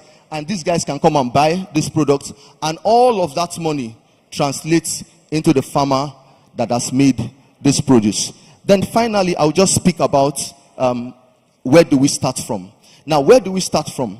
We had already started. by identifying service providers across our target location. We have also started by talking to the manufacturers of the hermetic cocoons, so that as soon as we are good financially, we can start speaking to them full scale. And also, we have also started talking to a few partners that we've worked with in time past on different USAID projects to work with us as regards these locations, the projects they already have running in this location. We can leverage on that to reach out to these small holder farmers. And what is the cost implication? I think I'll wrap up with this. Now, the cost implication why we are looking for this money is the cocoons are capital intensive. The technology is not so capital intensive because on our team, we can build some of this solution, right? And once we get this funding, we acquire the cocoons, we beef up our technology, and we also do a lot of legwork in terms of onboarding storage facilities, onboarding agri service providers, and also providing that linkage with the smallholder farmers. We have a little breakdown here for our, we call it money in the bank. So the source of the capital, we are hoping that almost 95% of that money comes from this ag hackathon. We are also willing, because we already wrote this idea 2 years ago, and this was just an opportunity for us to push it out. So because we are also passionate about solving this problem, I think we should also have some investment in it, and also get some other additional investment around some other partners. And so our revenue, what's our revenue channel? I think that might probably be the first question our judges might ask. The revenue channel is simple. We are not collecting a dime from the smallholder farmers. You can't solve the smallholder farmers' problem and collect money from them at the same time. So if we are linking them to agri service providers, it means that I'm already providing service and we're opening you up to more farmers. You should pay a little subscription fee to be on our platform. That's one. Two, the storage facilities. I mean, if nobody comes to buy your product, it remains there. So we are asking that the storage facilities are going to list on our platform, on our web platform, are also going to pay a fee.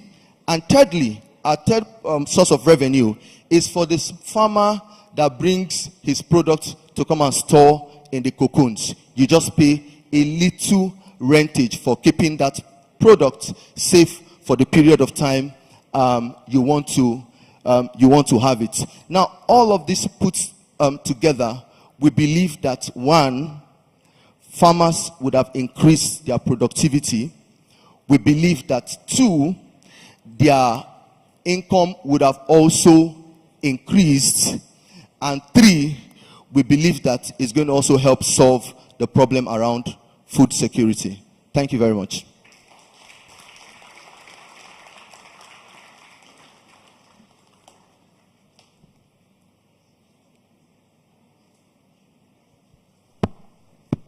Okay, I was almost forgetting that we're members of the panel of judges. I thought we were just listeners and enjoying the narratives. Yeah, so interesting conversation. Akim, should we start with you?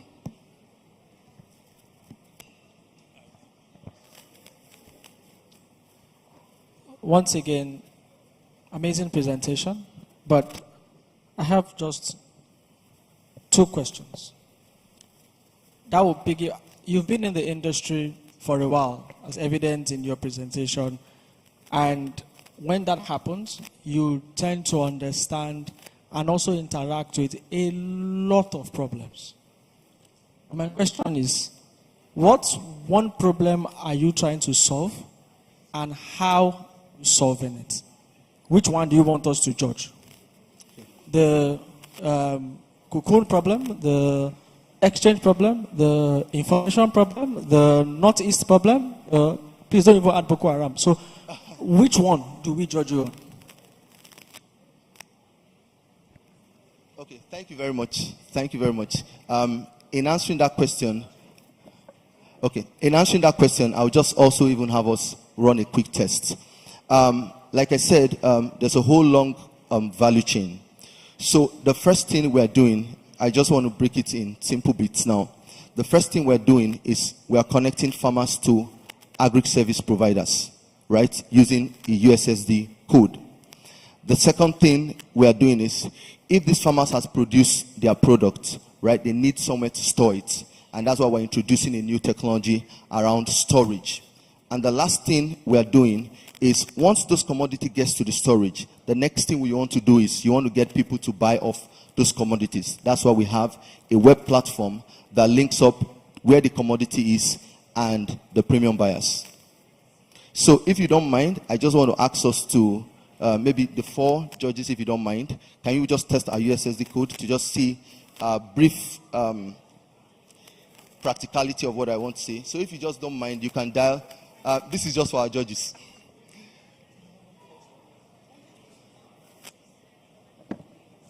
Okay, yeah, so you could just dial star 347 star 127 hash. Star 347 star 127 hash.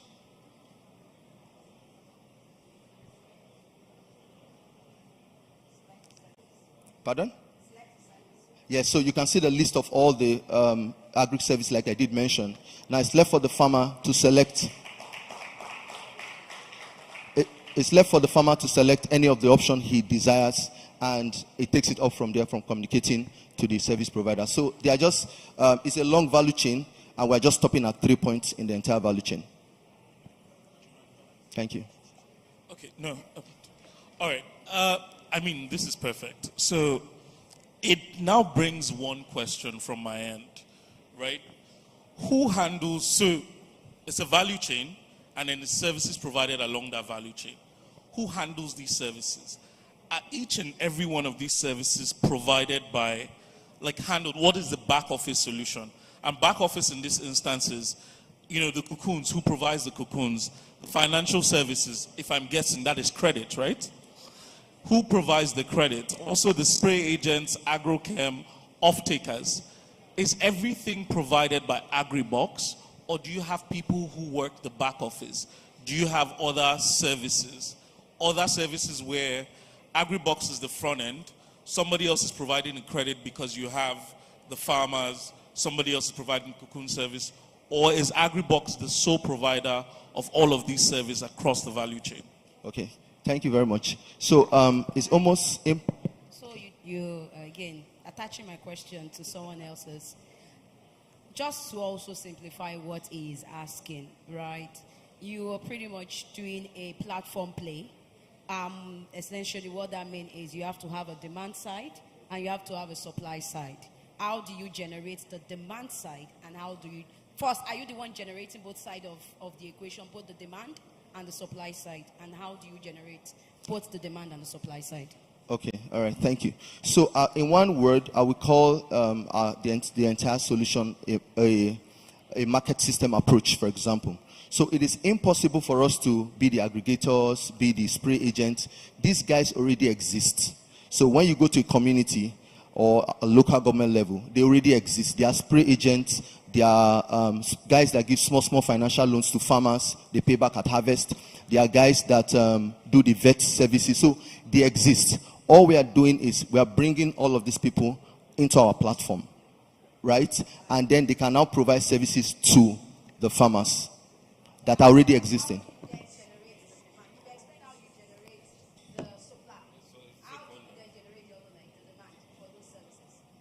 Okay, so now these services already naturally exist. So a farmer, for example, like I said when I started, they need these services or these service providers to start with boosting their production. So if I get a farmland, for example, the first thing I want to have is access to improved seedlings, right?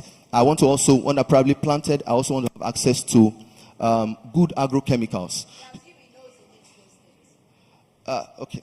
So I will not say assume, but in some cases, like I said, if you really, now some of them also already have their seedlings, but most times they want to have access to these services. So they generate the demand. So I think it is nice. One of the things that I admire that you said is that you are not going to get farmers to pay for the service. if I got you right. So, right? So I can't hear you, B. I'm saying Yes. that the things that you said that was a bit positive is that you're not going to ask farmers to pay for this service. But again, you said, as you aggregate the farmers and give them storage, the same farmers will pay for that service, right? So aren't you contradicting yourself, number one? Okay. Number two, there are service providers who will provide service for the aggregation to the warehouse. But what I don't understand is who is providing service for the individual farmers to get the cocoons that you have. Are you going to provide that service yourself? Because that linkage is not there. Currently, nobody's offering that. It's a farmer storing his product in his own farm. So are you telling us that you will have that linkage where you will go to the farmer, independent farmer, or this, independent individuals, farmers, to get their product and put in your cocoon, the ones you call cocoon, and then transfer the same to the storage partners? Or how does it work? Oh, okay. Thank you very much. So the first question was about pricing, right? Now, I did say that it's not just going to be fair. We're providing solution for smallholder farmers, and it's not just going to be fair to keep taking a bit of what is already little. So for giving them access to these service providers that are listed, it's coming. They are using their phones to do that. Remember, it comes at a cost, obviously, right? Because you pay per session if you do USSD. We are not charging them for that.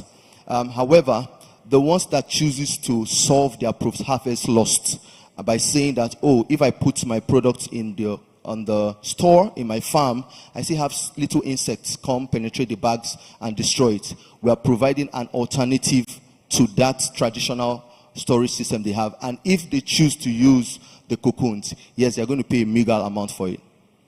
So that's fine, because you are providing the cocoons of the farm storage facility, right?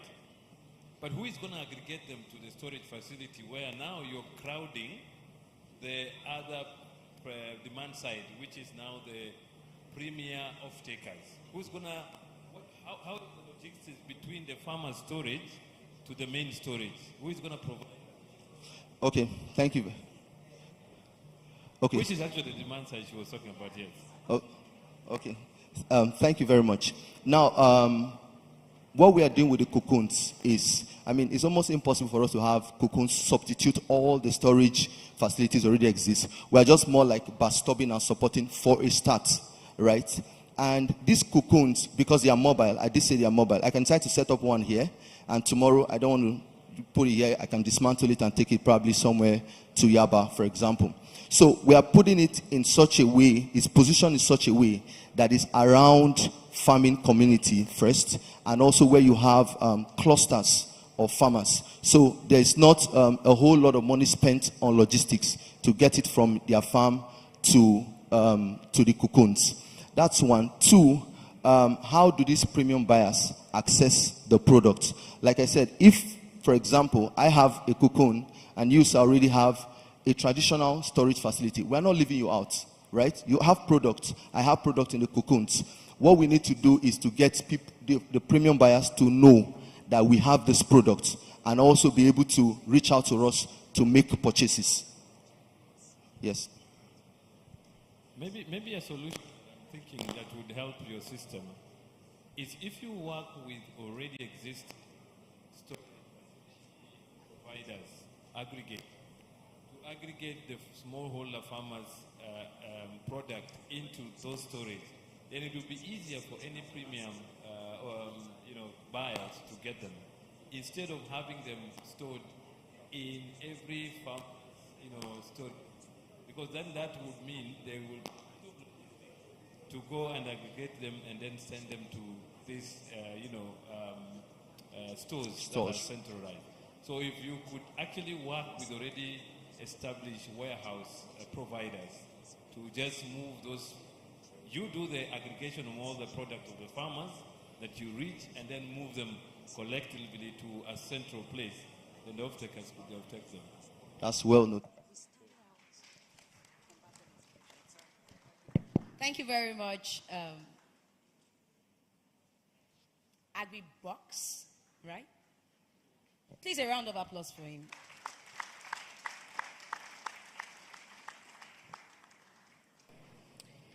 Thank you very much, Kenneth Ode. Thank you again, our highly esteemed judges. There's just one presentation standing between you and lunch. We promise you'll be well worth your time. So this gentleman has a solution, and he has said that the platform seeks to use USSD to provide farmers with access to information about agricultural products, buyers, offering a variety of features, including multilingual support, personalized capacity building, real-time agronomy support, and collaboration with input sellers and students. Let's find out how this is going to work. Can we make welcome Yakubu Temitope of FarmCI for his speech presentation? A round of applause for him. Come on now, encourage Temitope. He's coming to sell to us. Now let's find out if he's got this. Awesome. It's okay. Keep it coming. Keep it coming. Temitope, come on, wow us. All the best. You have 20 minutes and then 10 minutes for questions. Thank you very much. I was told my voice is not loud enough, so I will try to be very loud. My technical team, please, I want you to run a marathon with me. I will really need those pics that we have 32 here. Please, they contain vital information. So, well, FarmCI, our logo is simple. Anytime, anywhere, with whatever you have, we are here for you. So, why this promise? Thank you.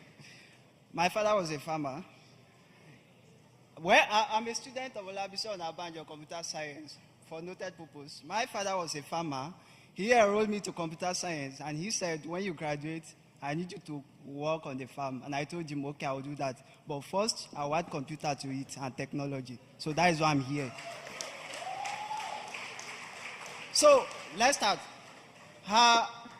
I've been with farmers. I made a promise. I said, I'm going to be with my farmer for 100 days. So for 100 days, I'm meeting 1 farmer, making 100 farmers. And this is something I've been able to achieve last week. Now, for every time I meet this farmer, there's a big issue. Like there are many things I hear about them.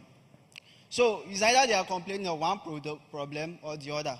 But most of them is linked back to the fact that knowledge is important. Knowledge is strength. So I told them, don't worry, I'm a computer science. I'll build you a brain. And I'll fill those brains with input informations, applications. I'll now connect it to other agricultural body, like logistics, financing, warehousing, and I'll send it to you in a very unusual way. What is that way? I'll be back. So the problem is, at FarmCI, we are on track to raising first-class farmers. That is my aim. So we realize that farmers in many regions lack access to modern technology, educational resources, and financial services. So it hinders their productivity. So in order to do this, we built a large database, a collection of best practices, chemicals, applications, and all of them. That we drive it to farmers, but not with USSD. No, not with mobile app. No, not with web app.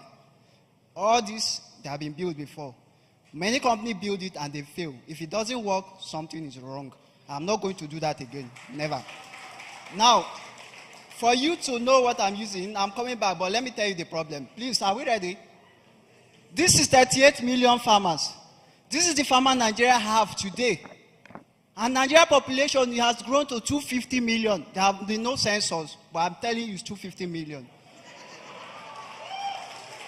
Now, wait. Now, we expect this 38 million farmer to provide food for 250 million people. How? Okay, that is not the problem. But the problem is that this 38 million farmer, after cultivating, half of that product that they struggle to get end up getting to waste. And we still expect them to contribute to this growing population. How do we want to make that happen? There must be a solution. All of them are suffering from this kind. I don't want to start measuring it. Next slide, please. Hold on. FX, IITA, and some other agricultural bodies that have been doing wonderfully well. Thrive Agri, they are my mentors. There are many other startups, Hello Tractor, all of them, I like them. They are doing so well. But then, if it works, why are we still talking about this? I mean, why am I here? Next slide. This is the division of farmers. There is something we call pre-upstream. There is something we call upstream. They are all the farmers I target, so I mark them yellow. Yellow is my best color. Now, we want to partner with this farmer in the midstream. They are the warehousing. I don't want to start creating warehousing solutions. No, that's not my job. But I'll partner with them. Like those guys there, I'll partner with them. I'll build a platform. I'll partner with them. And I'll connect my farmers to them. So we provide solutions to these people that will help them feed the nation. But then we need to solve a problem. Next slide. So, in order to solve the problem, like I told you, I'm a CIA, Central Intelligence. We created a principle. The principle is called ARIA. But if you want to steal my principle, it's not going to work. Because if you want to apply it, you need to transpose it. Taking it from back to front, which means a change in perspective. We are not doing what everybody else is doing. So when you change your perspective, what we have, AAIRA. What that means, awareness. Users need to be aware that there's a solution. They need to know there's a problem. You can't just give it to them without knowing, okay, take this. Why should I take it? Secondly, action. They should be able to take the necessary action to make that thing work. Implementation. If you give them fertilizer, how do you want them to use it? You didn't tell them what to do with it. Next one, results. We need to be able to measure results. If you cannot measure results, then why am I using your product? Finally, assessment. Many solutions does not have assessment. They give it to you and they go. There is no way coming back to know whether it thing work or not. Next slide. So we started like an agency. We did not just go there and start building. Like Yusuf Ogutola would say, if you want to build, you have to go to the farmer. It's easy for you to think that this is what they need. But when you build and you go there, they shame you because that is not what they want. So let's get data. They say data never lies. So we started. We collect information about their USSD knowledge. We collect information about what they know about inputs and application. We collect data on how they take information. We collect data on the challenges they face. With that, we're able to make a research analysis. The analysis is users are not aware that they have solutions. Some of those solutions, they don't know about them. Second, it is difficult for them to adopt. We cannot build an app. I want to give it to my farmer. My farmer will not use it. Lack of integration. Most of those solutions, if you build them, if you don't integrate other solutions, it cannot work. I built input information, I gave it to them. There's no way for them to buy those fertilizers. There's no way to make payment. How do you want them to use it? It cannot work. Next slide. So the position is that USSD okay, but you can't use USSD alone. It will never work. Mobile is okay, but that is for the generation that comes after them, or maybe the one in the midstream people. But for my farmers, they cannot use it. One-to-one is okay. It works very well, but it's not scalable, especially when I target 1 million people. So from this, I tell you that my farmer need access to input information and knowledge. They need access to logistics for delivery, and they need financial services and transaction. Next page. So what I learned to you is this platform. This is what we call Me IVR. Me means teach me in Yoruba. So I modified it. What is IVR?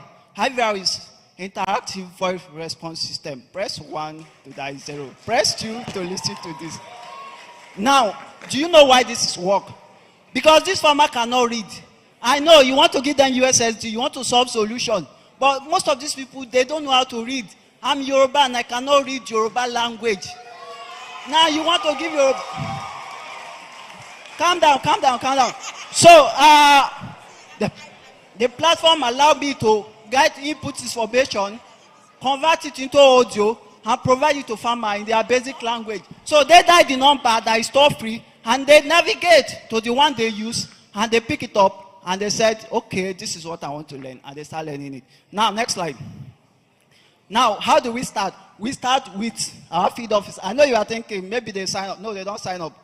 The reason why they don't do that is we integrate machine learning to it. we are collecting a very vital information, and we cannot rely on the farmer to provide it by just dialing. So we need our field officers to be there. We give them our app that work online and offline. FX Workbench, I'm sure you can attest to this. So we give them the app. Every time they go there, they collect vital information, their names, their location, the specific crop they are growing, their languages, and we have staged those crops to different stages so we can track which one they are growing and know what solution they might need. So with that, our field officer collects it, and when there's internet, they push it to our database, and we start KYC verification because we want to give them financial. So the KYC verification asks them, do you have a children? If you have a children, we have an app that could work for your children, because my father asked me to be a farmer. I believe that your children too might like to be a farmer, but your children do not want to use IVR alone. They want to use mobile app. It's part of our KYC verification. Secondly, we collect their information. Information we collect here, we try to validate it here to make sure it will work. Then we now move it to machine learning and assign individual based on the crops, the languages, and everything, so we can give them personalized solution. Moving on. Then we now give them access to the platform, and we give them the number they need to call. And lastly, we follow up. We did not leave them there. Then this one is for our partner. The logistics, the warehousing, the payment. First, we have their sign-up page. Next, we have compliance. They have to be compliant with us. We are dealing with our farmer gently, so you cannot come and mess it up for us. We need to be compliant. Then, we offer them a CRM where they upload their vendors and their wares and all of that. Then they get order notification when the farmer order. So in IVR, there's something we call call routing. So which means that you route the call to the vendor that is nearest to them. Immediately, they need order. So they get the notification, they call the farmers, and they deliver the product. Once they mark the product done, we follow up immediately. Our machine learning is able to recognize that, okay, a farmer buy fertilizer, the next thing they will need is how to follow up and teach them how to use it. 7 days later, after they have used it, we have to follow up to ask them, does it work? If it doesn't work, we call our field agent, go straight to that farmer and make sure that whatever happens, you resolve it. The data they get here, upload it to the database. We use it to train our machine learning to be more efficient. Next one. Oh, I'm sorry to tell you that. Okay, this is the platform. Next one, let's go. All right, so we add a mobile app to it. So that the people, every farmers are not illiterate, right? There are some that are educated like me. We need a mobile app to be able to use it. So I added a mobile app. But there's something I need you to check. Look at this. You either pay with your card, you are using your USSD, so you don't need to memorize it. It automatically generates, you press it and it's down your phone. Or you generate invoice, where you take it to the nearest vendor, collect your product. This is for farmers that have not been enrolled into the financial system. Next page. Now, we also add USSD 2.0. I know I say USSD did not work, but I still like it sometimes. But our USSD 2.0 have something that is unique. Apart from the fact that you can make transactions, check balance, and all of that, I need you to look at this. Apart from we support 3 languages, we added a voice support to it. No? Yeah, auto voice routing. So the auto voice routing means that if you navigate our USSD and you want to learn certain information, instead of you to still be strolling, it will route you to our own use IVR number, and you can listen to that. Next one, please. So we target 3 groups of users. I will segment them. We have Android users, we have Android users, non-Android users, and business. For business, they use our web app, they use our API, our mobile app. Then for consumer too, we've also pushed them into terrain. Next slide. Now, these are the features that our IVR platform have.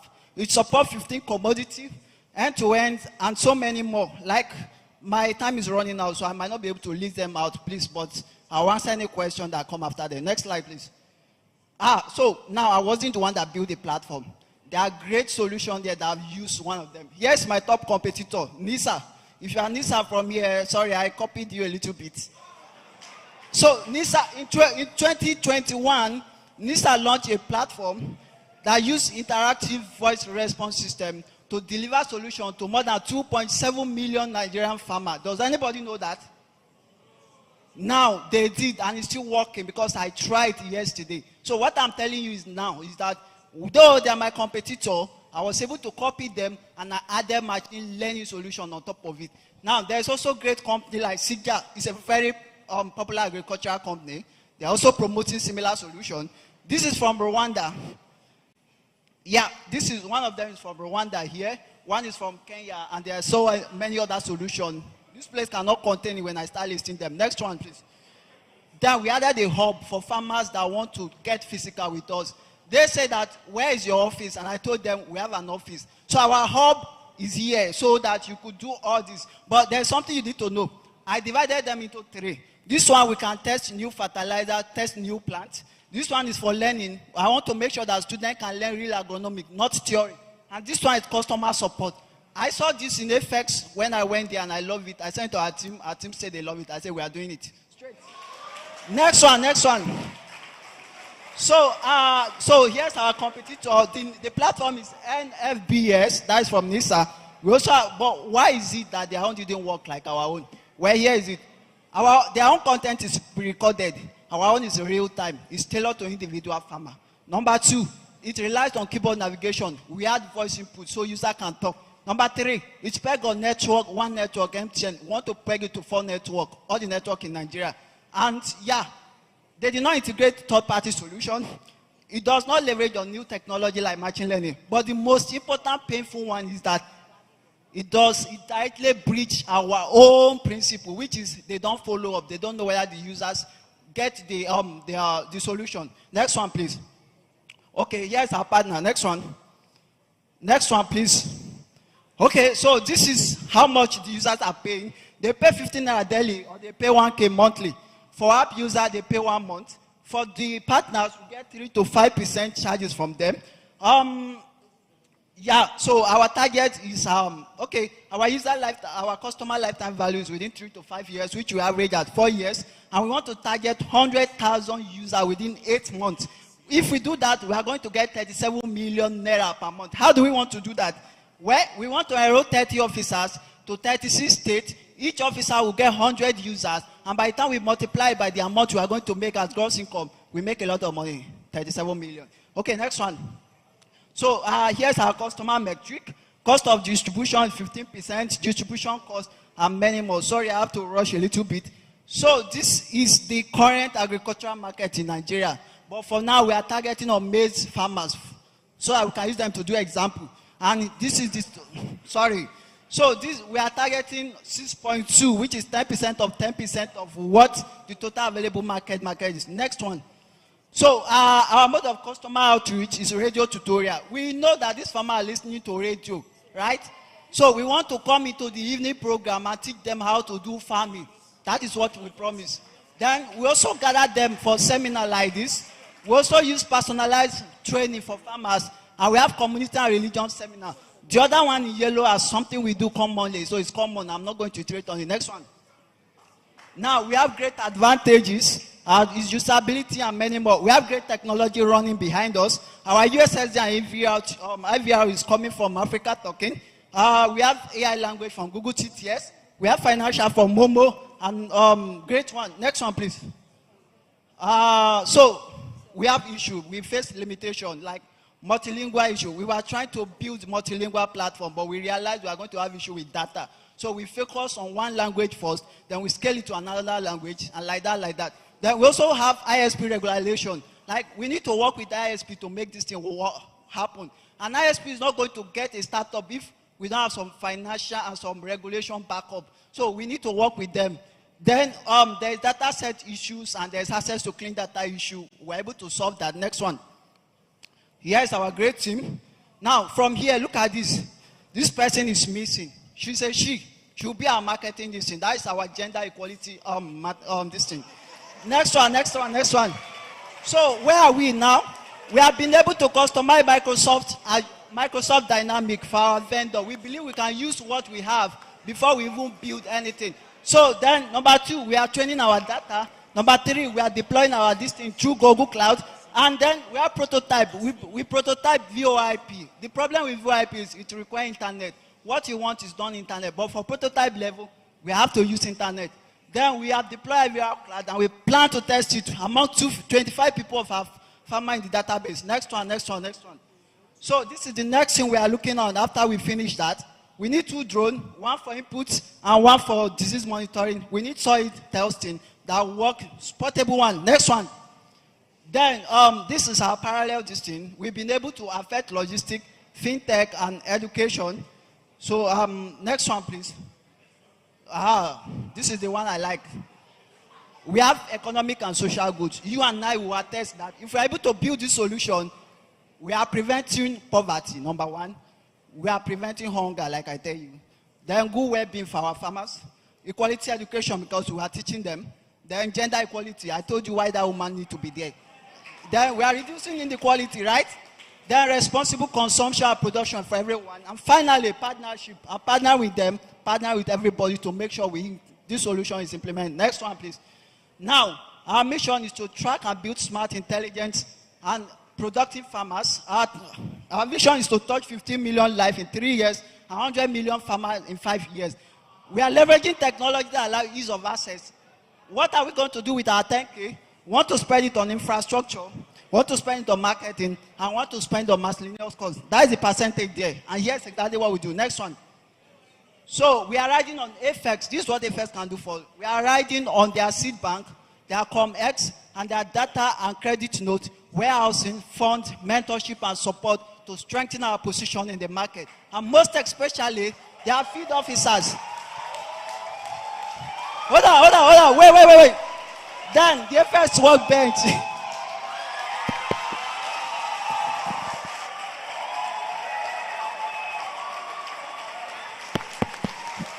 Thank you very much. Thank you very much. So,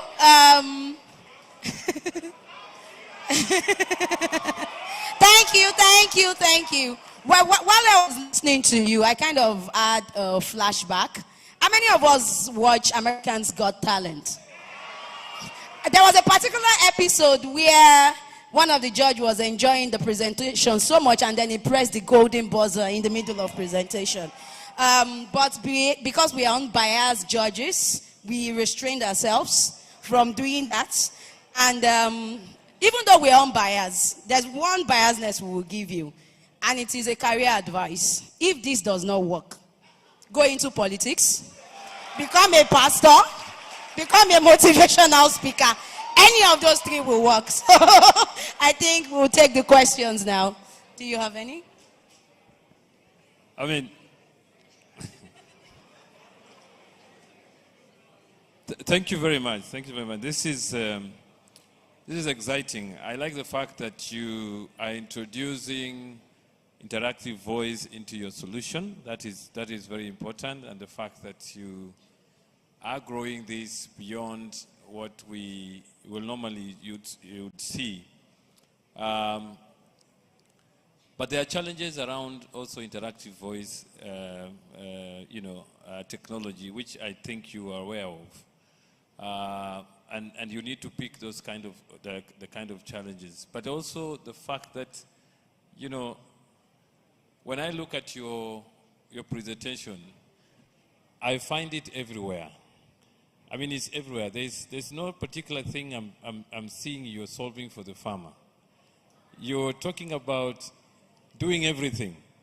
I'm not sure whether it is something that you want to do, because I find your solution everywhere. You're talking about voice, you're talking about, what is it that your target is? What are you solving? What is that one thing that you are solving for the farmer? All right, thank you very much.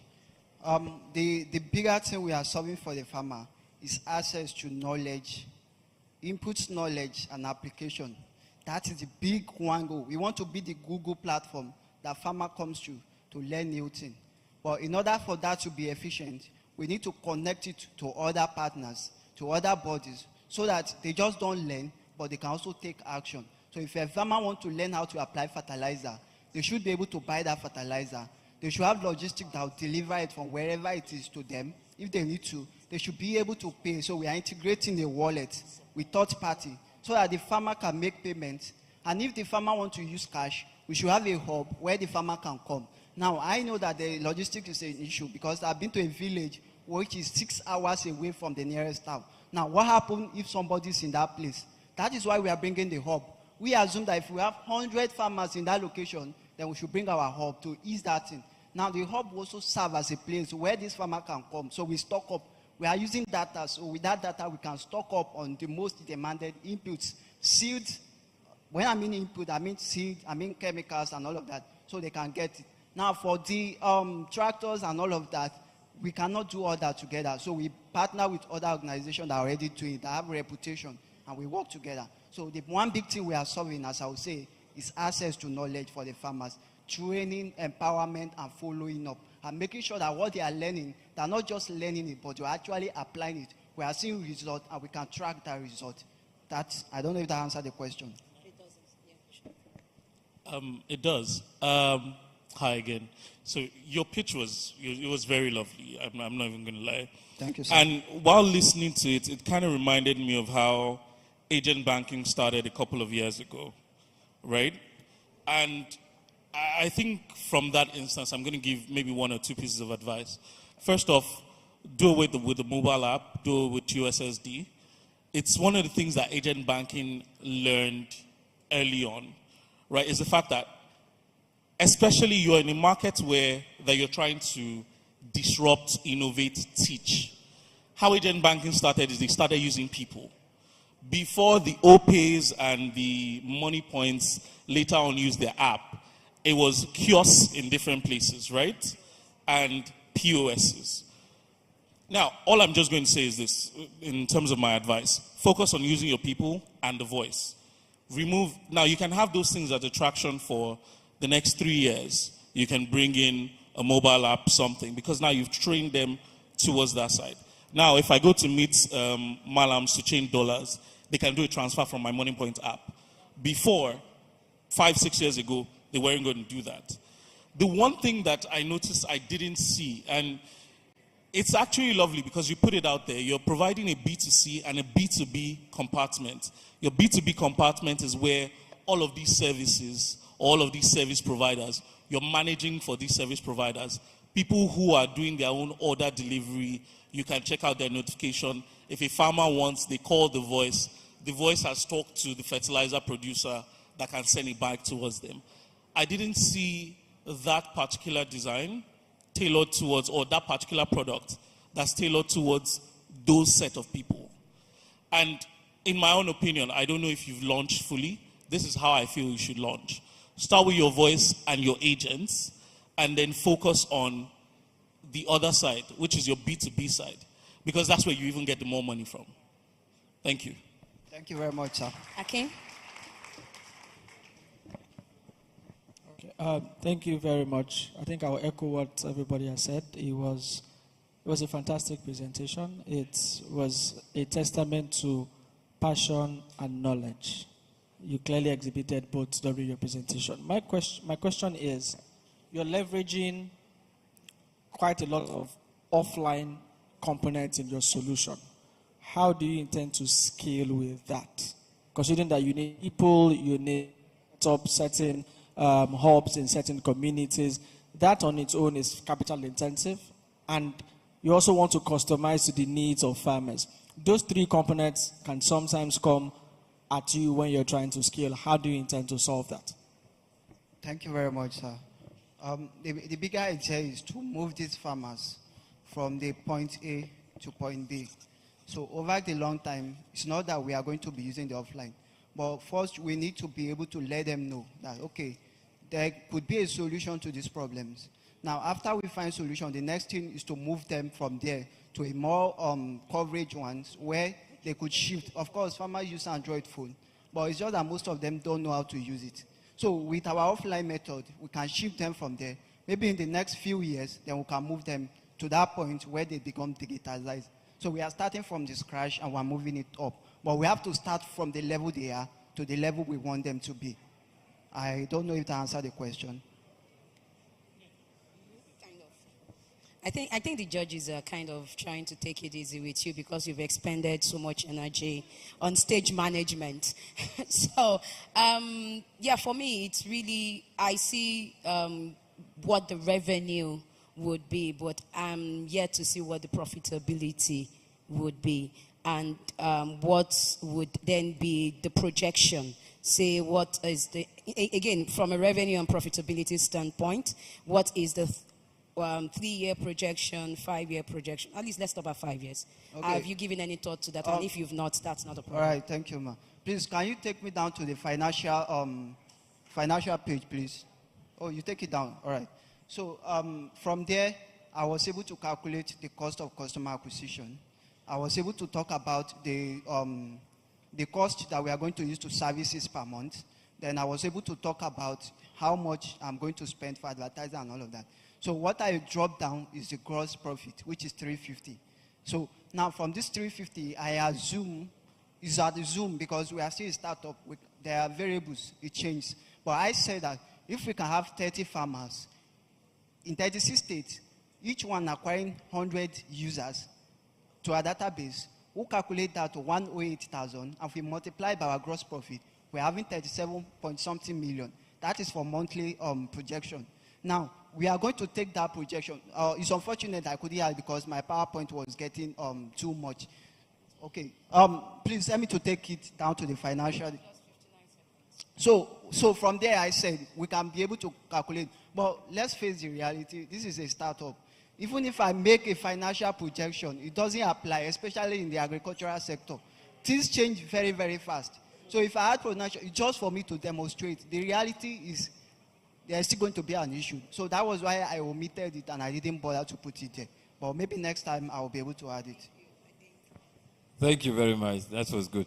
I like one of the aspects that you brought in, the aspect of the field officers. I think for me that was critical because we cannot assume that all farmers will be using your solution the way it is. And we need to have a buffer between the farm and the technology, which I think you've spoken to very well, because what we are seeing in the field is that not so many farmers would be, even with the interactive voice, be able to articulate the information that you're taking to them. But with a buffer of a field officer, then that then becomes more important in driving that information to them. Thank you. All right, thank you very much. Thank you very much. Everybody. Thank you. Please, a very big round of applause for him.